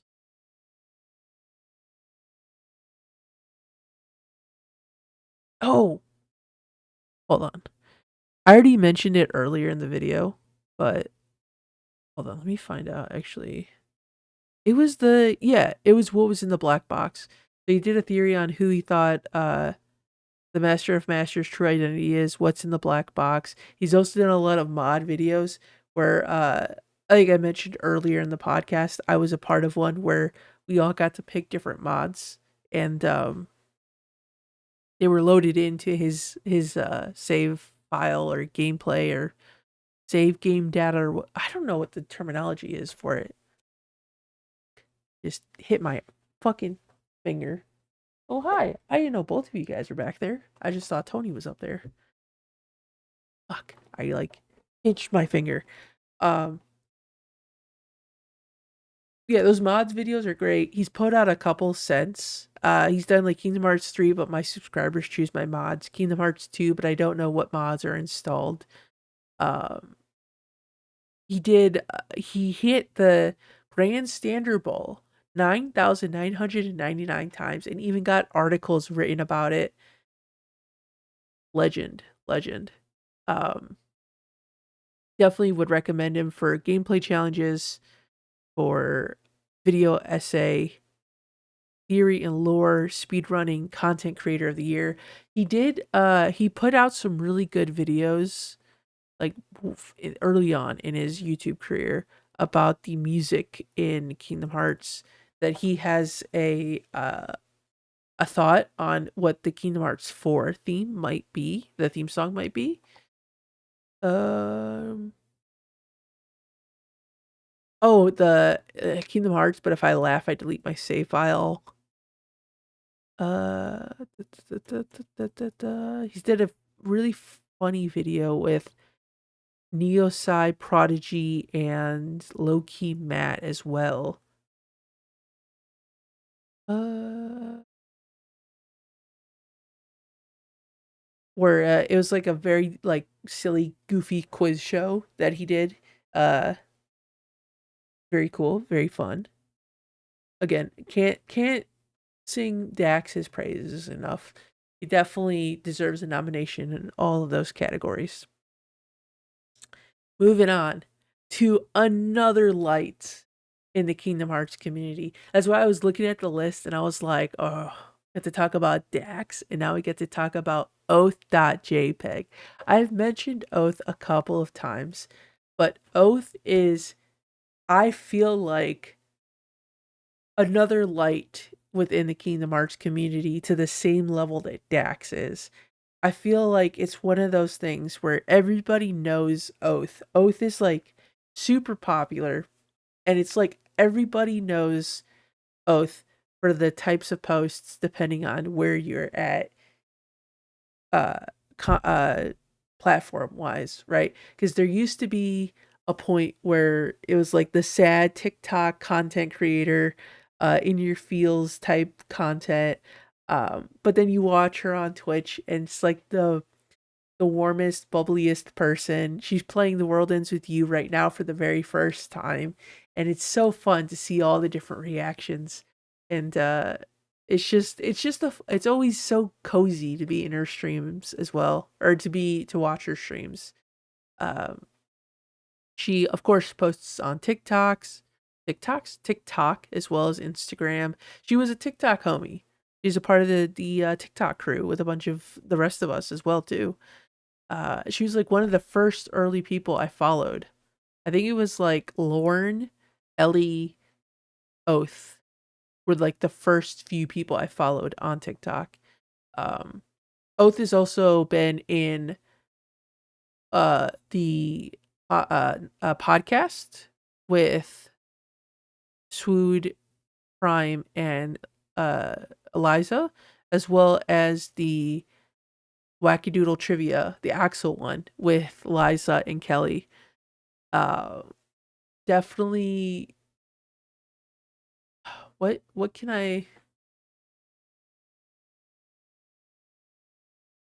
I feel like I keep saying like I want to use another analogy. I'm like, what else can I say to describe Oath? Because there's so many things in regards to just the general vibe that she brings to the table.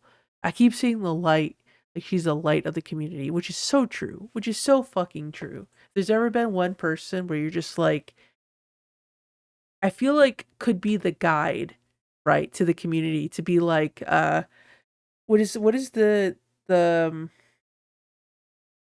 first person that you see that everybody's just like, this is the perfect person, the like the introductory Kingdom Hearts community person, where just like everybody knows who Oath is, and everyone's just like, this is great. If this is what I have to look forward to, like Oath is such a good is it representation? I would say, yeah, Oath is a great representation for what the Kingdom Hearts community is in total.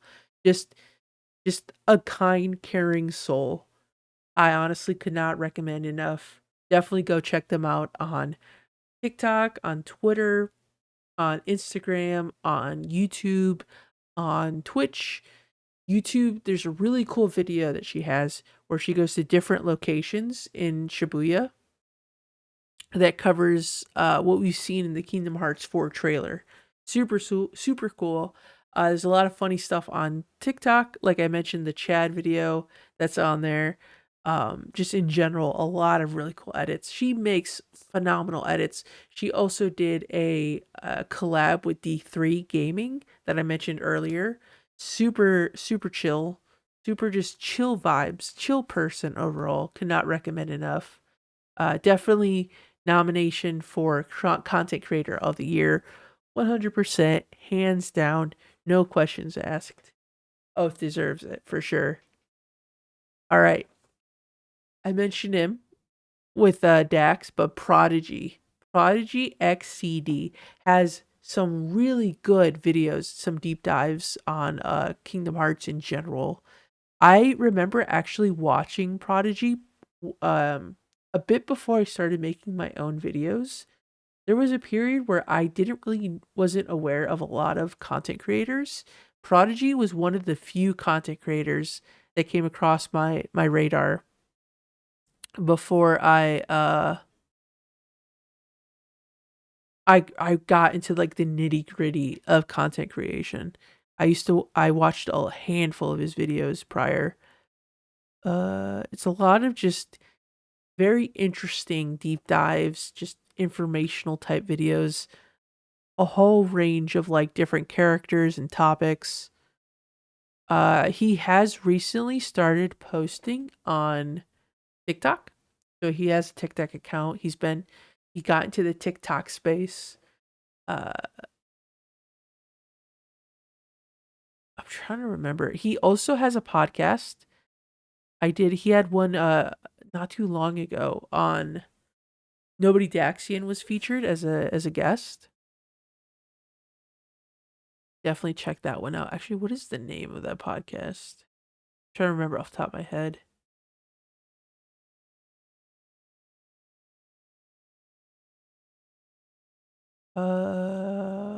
The Datascape. Yeah, the Datascape. He's got. Really, I'm not sure how many episodes there are. I think was the Dax one the last one? Or has there been another one since? Oh yeah, there's been one here. Kingdom Hearts 4 and Versus 13. I checked that one out. I haven't seen that one yet. There's a handful of stuff. Japanese fans react to Kingdom Hearts 4. Uh, Reacting to Kingdom Hearts TikToks, which I need to watch that because I recommended a handful of those, and I can actually see in the thumbnail some of the ones that I sent. Oh my god! Actually, I didn't know that was out. I gotta watch that. I'm excited for that one because I recommended a handful of TikToks, so I'm curious to see which ones he watched and what his reactions were on them. Um, but yeah, Prodigy XCD, PRODIGYXCD. Check him out. Really good content, really good just stuff overall. Definitely would nominate him for news and podcast, video essay, theory and lore, and content creator of the year. Make sure to check out his YouTube, his TikTok. He's also on Twitter as well. Are you on Instagram, Prodigy? Always Instagram. I'm never sure. Yeah, he's on Instagram as well. Definitely go peep him out. All right, we're getting close to the end of the list here. There's like seven seven left. Oh, okay. This definitely is might be hitting the 4 hour mark, but we'll see. I can also feel my voice just like just like what are we doing? This 4 hours straight of talking. Like at least on streams, there's moments where I don't talk. I take a break from talking. Gotta power through. We gotta power through.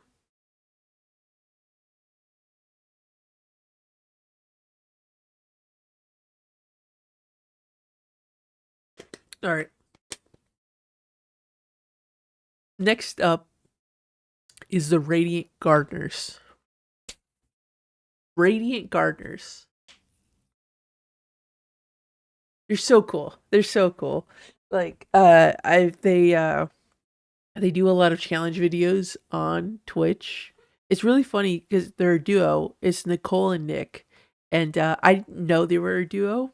Initially, I found Nicole's streams, and I was watching Nicole, and I remember thinking it was really weird because I tried to find her on Twitter and I couldn't find her account. I was like, there doesn't really seem to be any digital footprint other than this one Twitch page, but I guess it's just, maybe they're only on Twitch. There's a Twitch streamer. And then I found out that the Radiant Gardeners existed, I think, after we was watching an Oath stream and Oath rated them. And I was like, that's Nicole. That's the person I was watching on Twitch. And oh, they're here doing a channel called the Radiant Gardeners with her husband Nick. It was a very, very pleasant surprise to be like, okay, so Nicole is affiliated with this with Radiant Gardeners, and that's why there's like the more digital footprint, the bigger digital footprint is with Radiant Gardeners. That's just a little fun side story to it all.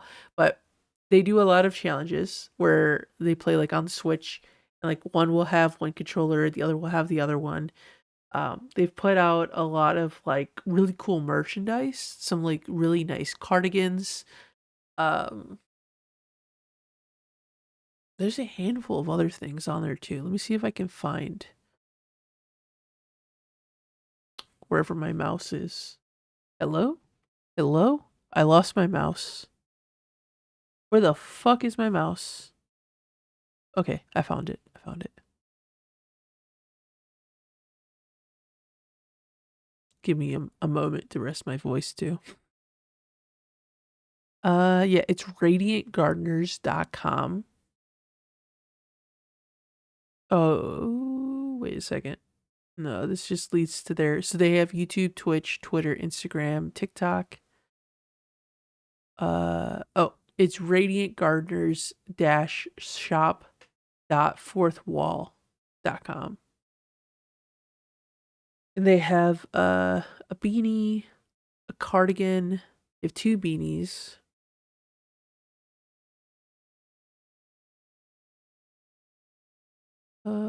Looks like a hoodie as well. Oh, they got running pants, and it's like got a little chocobo on it. They got like a variety of things, non-Kingdom Hearts as well. Really cool stuff. Really well designed. Definitely go check them out. But yeah, overall, great Twitch streamers. Very fun personalities. Nicole just has a very like warm, comforting presence. Nick is the super cool, cracks jokes all the time. They're such a fun combo. I can't get enough of them, honestly.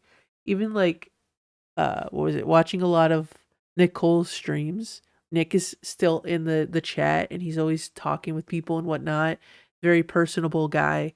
Nicole is just very like soothing and just a very like cozy person. I think their descriptor on YouTube or Twitch says that they're like chaotically cozy, which perfectly describes them because they're both just like Nicole's pretty good at being cozy and Nick's pretty good about it too, but like together they're just so chaotic when the both of them are they're playing some sort of challenges or video games or whatnot.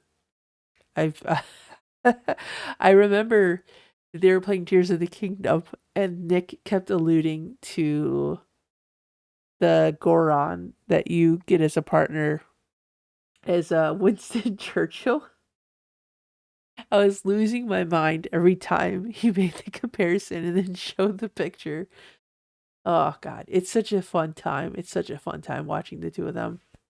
But yeah, definitely would nominate them for gameplay challenges, for merchandise.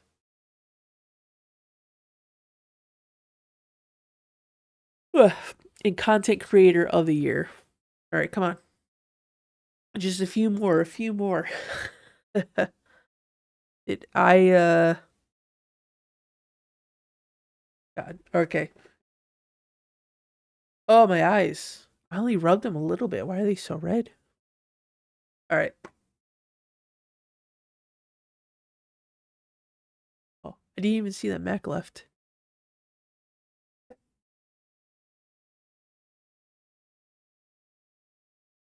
Hi. Hey, you were back now. Are you enjoying?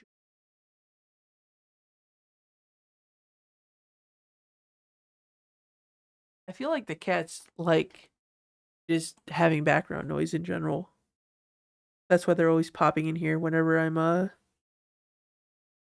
streaming or recording. Which definitely check me out on Twitch. If you want to see them goofing around in the background. All right.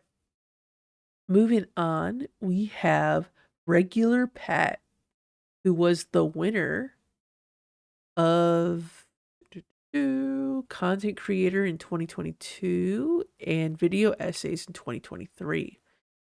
Pat, I feel like, is one of those people that doesn't need an introduction. He's such like a big staple in the community. He's one of the big dogs for sure. But he puts out a lot of fun, just overall various topics, videos regarding various topics of the Kingdom Hearts series. Let me pull up his account real quick.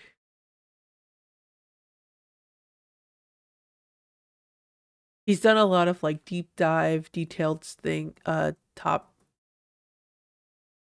I keep calling videos topics for some reason. Videos on like the most popular KH characters, where he did a poll where he had asked a bunch of his followers to take and vote on who their favorites were, and he had like analysis on every single character and his opinions and his thoughts and whatnot.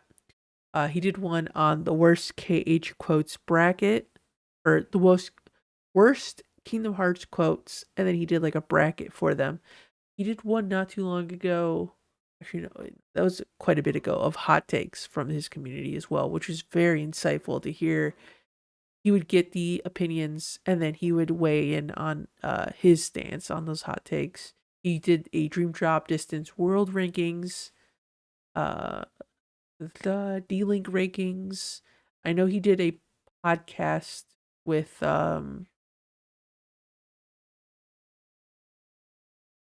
actually, maybe it wasn't on the regular Pat channel. I think it might have been on a different channel. But he did do a podcast, or he has a podcast with oh my god, I can't remember who it's with, but he has one. It definitely would nominate him for a podcast. I think he did one. He submitted it for March Caprice this year. That's how I was familiar with it. Um, oh, he also has videos of every character's best moments.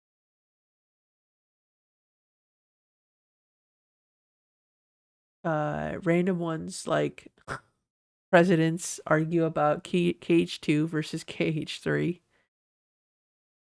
Kingdom Hearts, but only when they talk about ice cream. Also, that reminds me, the Wayfinder project. If you're not familiar with what that is, regular Pat and Water KH have teamed up to work on a website that has every single instance in Kingdom Hearts in like a search format.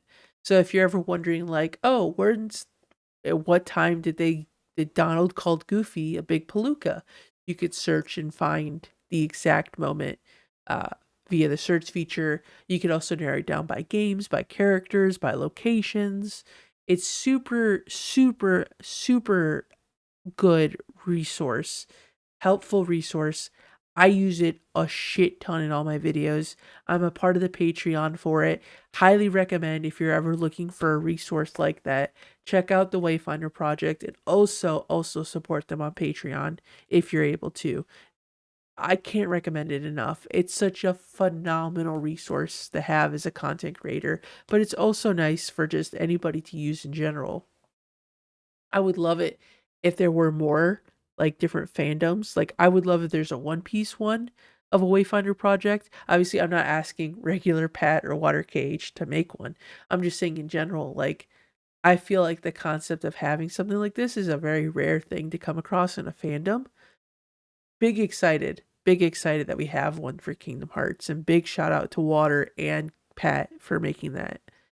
Um, I cannot express my gratitude enough for that project. So,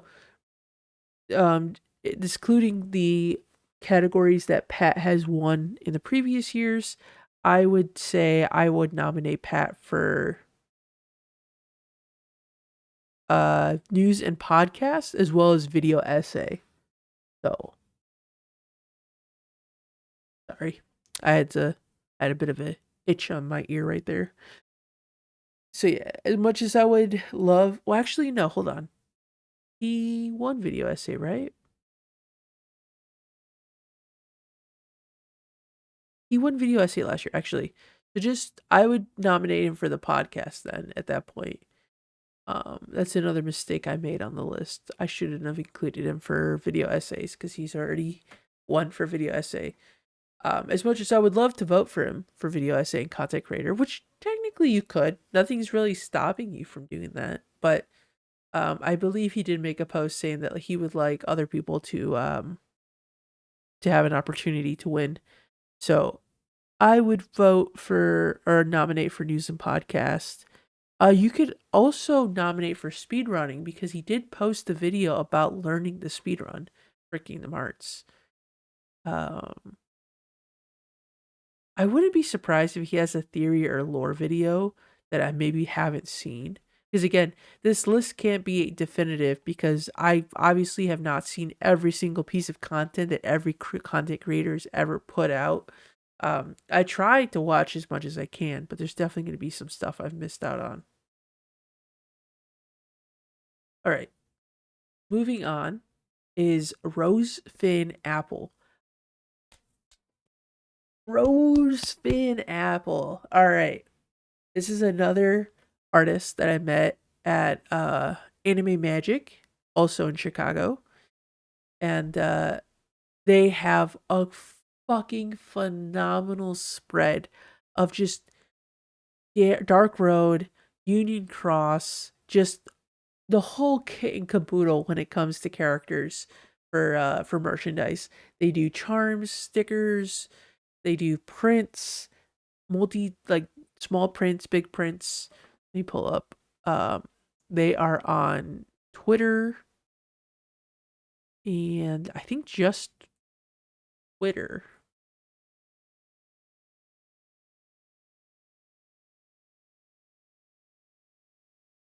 Their website is Rosefin Apple. So ROSEFINNAPPLE dot big cartel BIGCARTEL.com.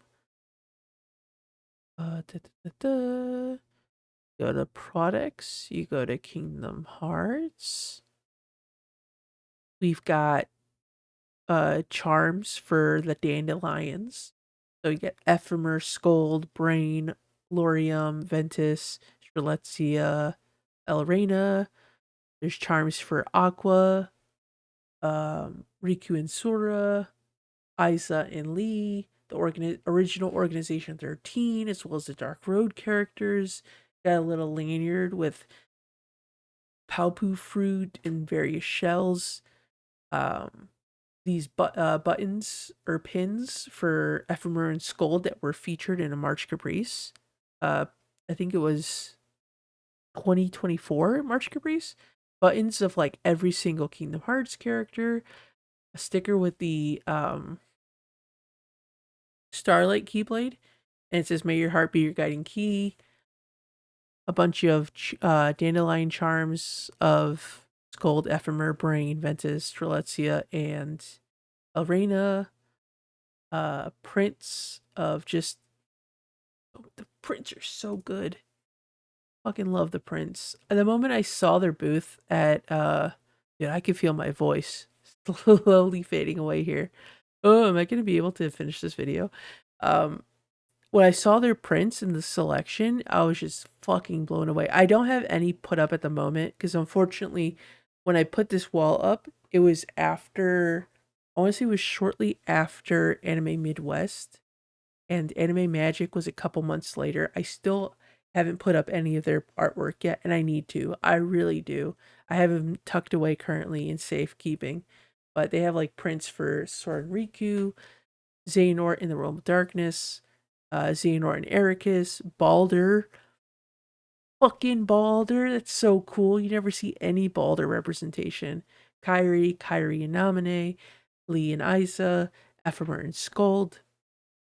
I can't sing high Rose Fin Apple Rose Fin Apple's praise is high enough for the artwork. The style is amazing. The character representation is amazing. They're also another artist that I had reached out to for the wackadoodle live thing at a con that I tried out like back in Halloween. So they also had prizes in the pool as well. Kelly Nicole also was another artist. I forgot to mention this, who also donated some of the water bottles that she has that were in the shape of sea salt ice creams, and it has like little decals on them as well. Um, so big shout out to those three artists for supporting the uh, the prize pool. And again, hopefully we could reach out and I can once again purchase more prints to give out as prizes. Super cool, super cool. Super nice overall. Definitely check them out on Twitter and their website. Would nominate them for art and illustration as well as merchandise. All right, and then moving on, another TikTok homie, Scattered Dream Cosplay. Actually, Scattered Dream Cosplay. I don't know if I said the first part clear or not, so I'm just saying it again. My voice is sounding a little raspy right now, so we're getting close to the end. There's only 3 more after this. Um, Scattered Dream Cosplay, as the name says, is a cosplayer. It has one of the most perfect Soras I've ever seen. And it's not to say that none of the other cosplay Soras have been perfect. They've all been perfect. It's just that it has such a the amount of, because Scatter Dream makes a lot of their cosplays by hand. And you can tell the amount of work that they put in. Just every single detail is so fucking spot on. As it is with, all the other cosplayers. I don't want it to come across like I'm saying some cosplayers aren't putting efforts in their cosplays. Obviously everybody's putting effort in their cosplays. I I know I'm probably not coming off as that. I just want to make sure that I 100%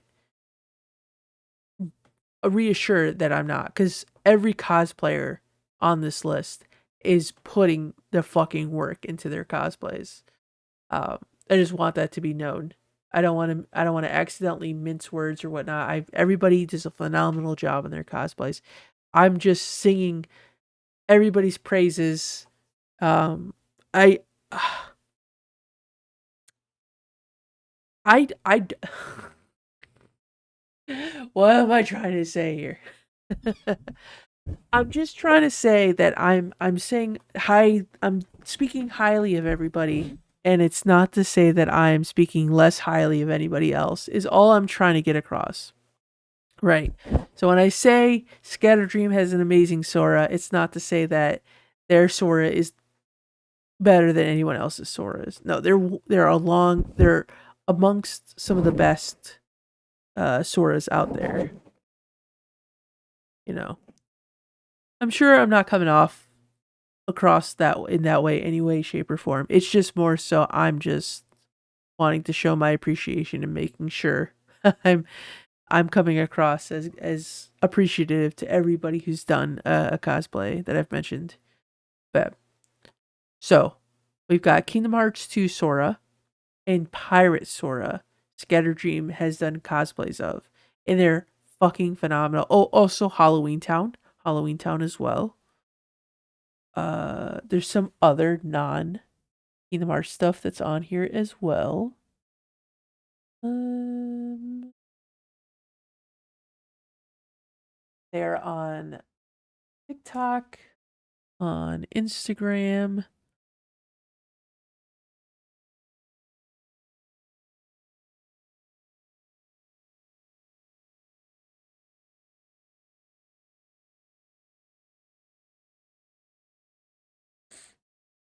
Mm. Oh yeah, they've also done Christmas Town Sora as well. That's posted on their Instagram.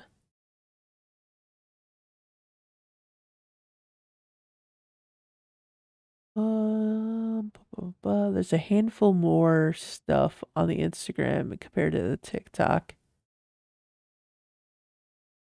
They've also they had a video series or a not a series, but they had a TikTok where they bought like keyblades off of Amazon and then like redid them to be a better representation of the actual keyblades in the games.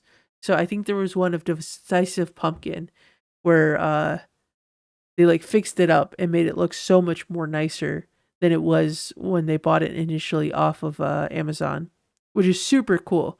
Super cool. They went through all the work to to to brighten it up and make it look super nice.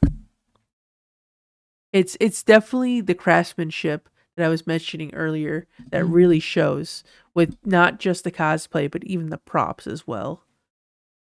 Phenomenal work, phenomenal work. Can't recommend Scattered Dreams enough. Definitely go check them out. On Instagram, TikTok, Twitter. Yeah, I think that's all. Let me see.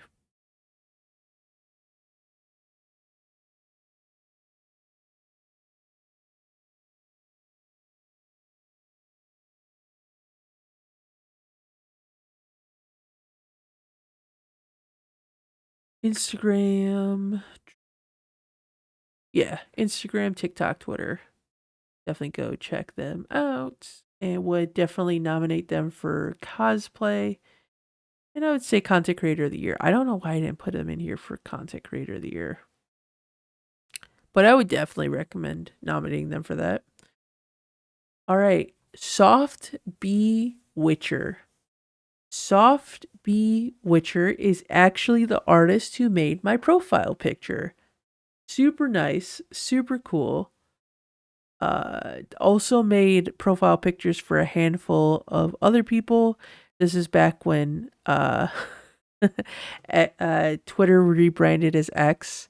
So they went around saying like, "Oh, my commissions are opened, and I'm gonna draw everybody in like organization quotes." So we all have different profile pictures for the meme that was going on around at the time when everybody was changed as just faceless organization coats for profile pictures. But Soft Bewitcher has some of the nicest hand drawn art style that I've seen. It has this like, how can I describe it? It's a specific style, almost like How do I describe this?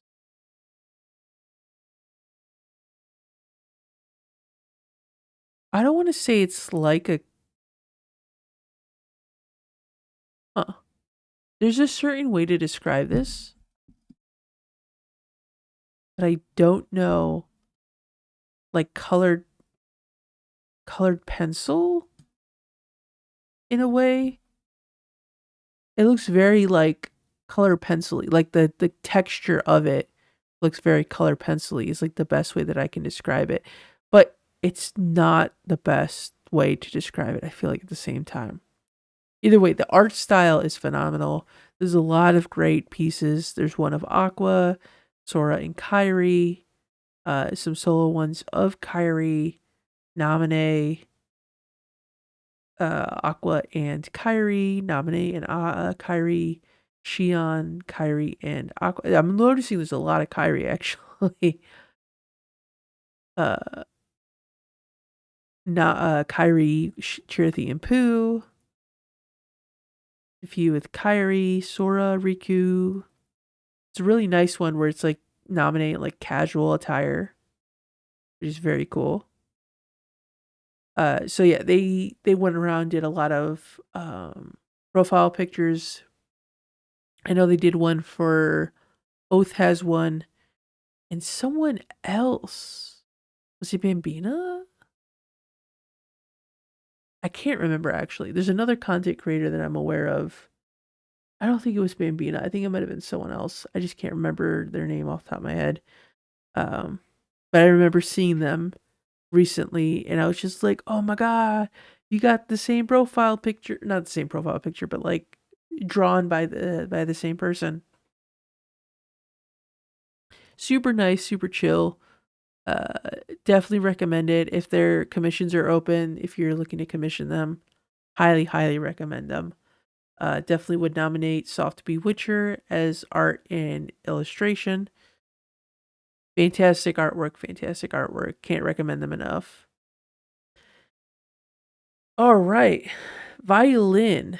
Violin speedruns. The man himself, the speedrun baked right into his name. Baked right into his name. Has won the category of speedrunning for 2 years in a row and rightfully deserves it. I remember watching his Yozora blindfold video that he did before I even knew who he was. I was just a random guy fighting Yozora blindfolded, and fucking he did it. He did he did it. It was it was a sight to behold, the video I watched, and then later on I met him, and then I was like, "Oh, you're the blindfold Yuzora guy." Like, "Oh, you're so cool." Like legit, like dude has some like crazy skill to be able to just beat one of the hardest bosses in Kingdom Hearts just with audio cues alone. He's also really big into speedrunning. He's speedrunning so much on Twitch. Every time I catch his streams, he's always working on a new speedrun.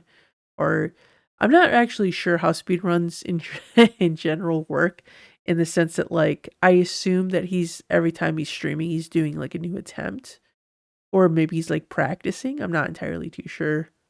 But he's always at it. He's always speedrunning. The name remains true at the end of the day. He's got a variety of stuff that he also posts on YouTube, which is also really cool. So if you're not fully into speedrunning, but you want to see some other types of content that's Kingdom Hearts related, definitely go check him out on YouTube. Um, are you on Instagram, Violin? I know he's on Twitter. He is on Instagram.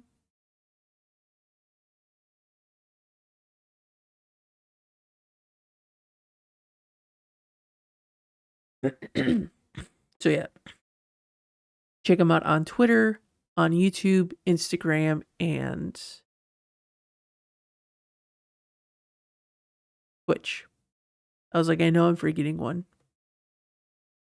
I would nominate him for Content Creator of the Year, because honestly, I think for the amount of content he puts out, the type of content, the dedication, he deserves it. Like 100%. Like I know speedruns are his bread and butter. He says not to vote for him for speedrun, let somebody else have that mantle or an opportunity to win. Um, but honestly, just in general, I just feel like he'd be a perfect fit for content creator of the year. I just think the drive that he brings is just fucking A tier, and he deserves it. He fully does. All right, we're moving on to the last person on this list, which is Zegbar. Xegbar. This is another cosplayer. Has some amazing, amazing cosplays. I found them on TikTok. Uh, bu- bu- bu- bu.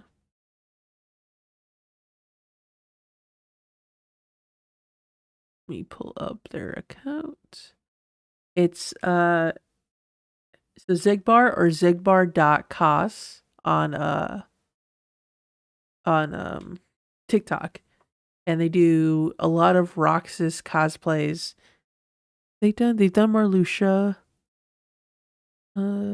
Sayax.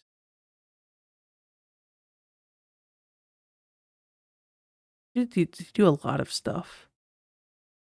Make sure I'm scrolling through that I'm not missing anything. Shion.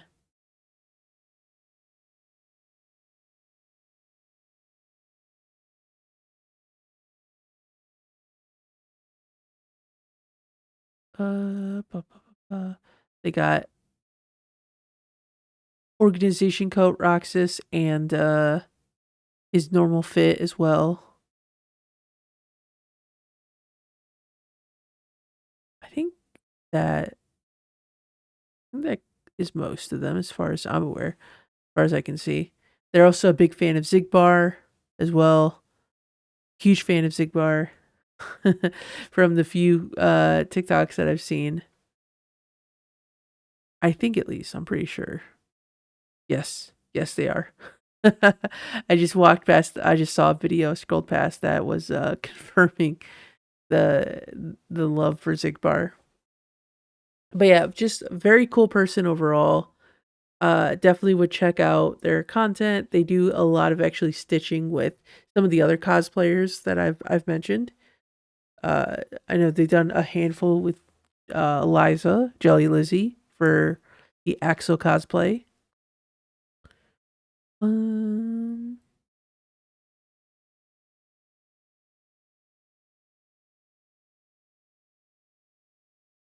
but yeah, hold on, I got a cough again.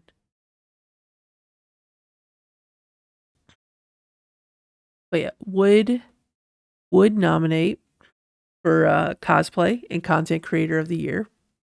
Some really good stuff, honestly. The cosplays are top tier as well. Um, I'm not laughing at anything in particular. I'm just in general laughing at myself, just being like how burnt I was. I didn't realize I'd be so burnt after talking for 4 hours straight. Like I don't do that on Twitch, but damn, I'm burnt. I'm spent. Uh, there's also other content creators I did want to give a shout out to that weren't on this list. I've mentioned him a couple times. The Real Swood. Uh, Definitely check him out. I think Swood. Yeah, Swood's on Instagram. Another TikTok homie. Uh, YouTube, does Twitch, Twitter as well.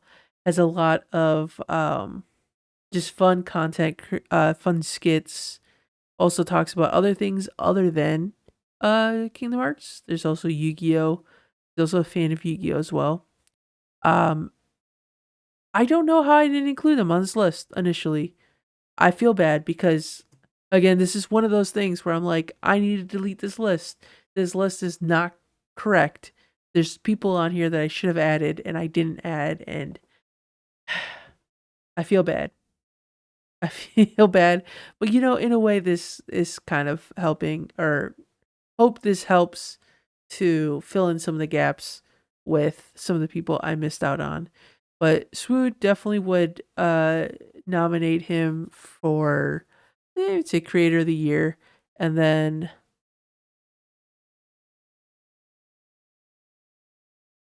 yeah, I would say Creator of the Year. I was just double checking the categories to see if there wasn't another category. I think Creator of the Year for sure. Um, there's also another cosplayer.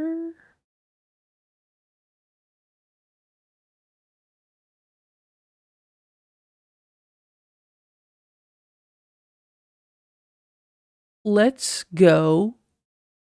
Uh, let's go Rufio. Letsgorui or Letsgorufio. There's a lot of cosplays of various Kingdom Hearts characters. He's done Sora, Roxas, some like non-Kingdom Hearts stuff like Cloud. He's done KH2 Riku. Uh but he posts a lot of videos of him in cosplay at like Disney World or Disneyland, one of the Disneys. Um it's also very entertaining. There's always situations where he's just out there being himself, being like a fun guy, just hanging out. He's always like, you can see him like in crowds and whatnot, and just dude is an icon, truly. Again, another person I wish I would have included. I think I legit just there was a certain point I made the list, and then I was just like, I should post this, and then I posted it, and I'm like, I should have waited. I should have waited and done more of a deep dive on some of this of my following list. I'm sure there's others. I know those two in particular were the ones that came to mind after I posted the list, and I was like, if I ever had the opportunity to update the list, I would definitely do it. But then I had the idea of making this video, this podcast, so I was like, we'll post it here, and then this way it gets more attention for the content creators, general artists, cosplayers that I've already mentioned, as well as anybody that I've missed.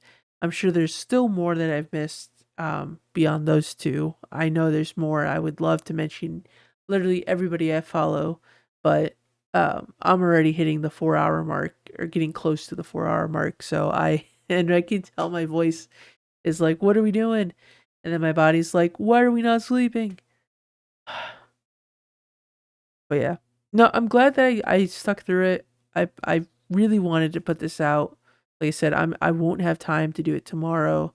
Um I'm gonna be busy Friday as well. Well, tomorrow is in Thursday, so when this video goes up, I'll be busy Thursday.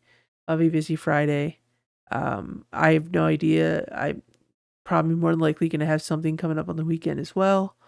So I was like, you know what? Gotta do it. Gotta do it now. Gotta put it out, or else I'll miss that, and I don't want to miss that. I really wanted to make this and put this out there. Yeah. So those are the content creators. I guess you know what? Another content creator that some people mentioned that I that wasn't included that they say should have been included was myself. And I felt very vain about including myself initially because I was like, well, how would I put myself on a list? It feels very sort of like um self-serving, the right word to use there? Self-serving. See.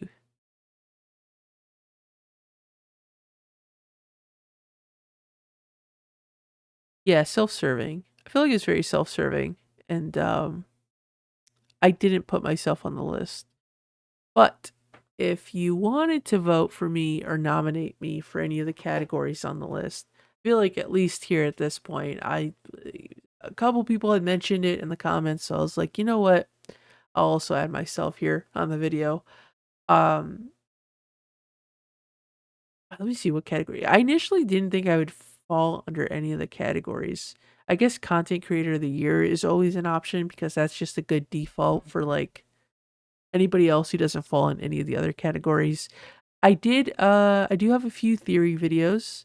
There's the Zigbar one, or the Lushu one that popped off, and then the one about Yazora that also popped off as well. So I guess you could nominate me for theory and lore. Um, Video essays? Have I done any video essays?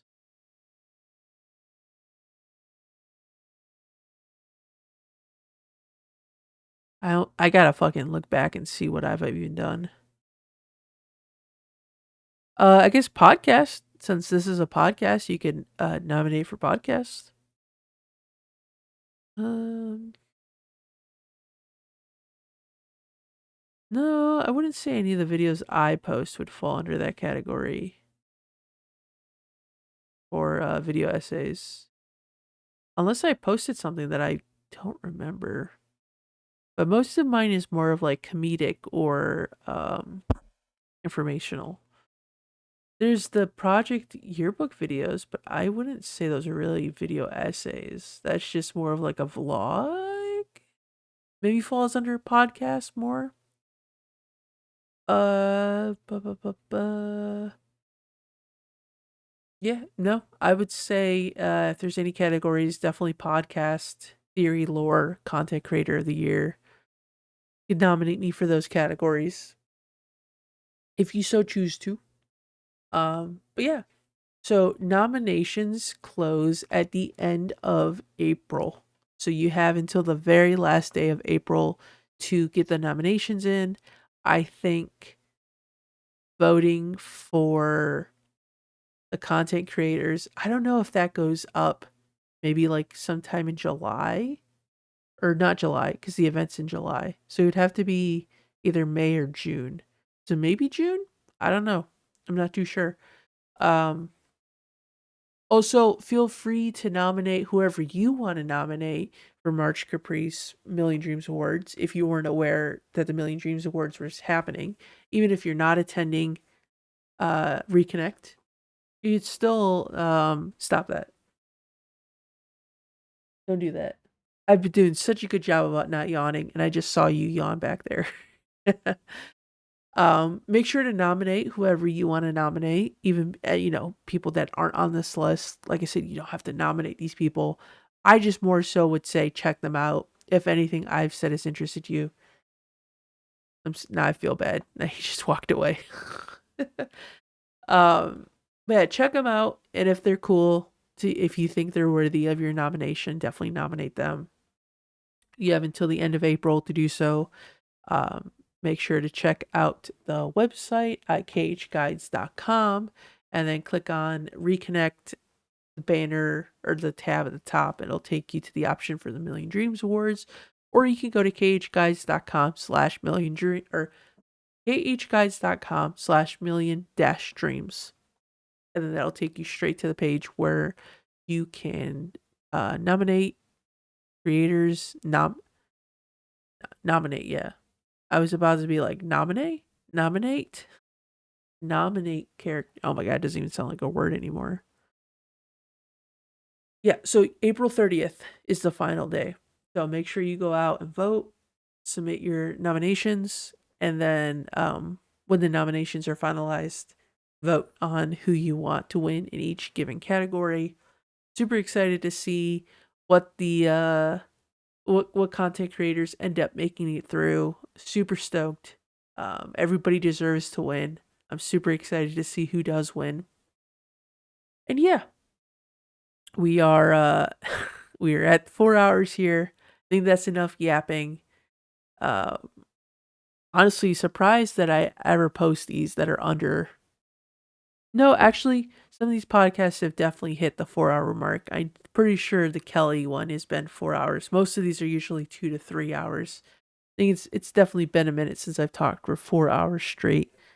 Um,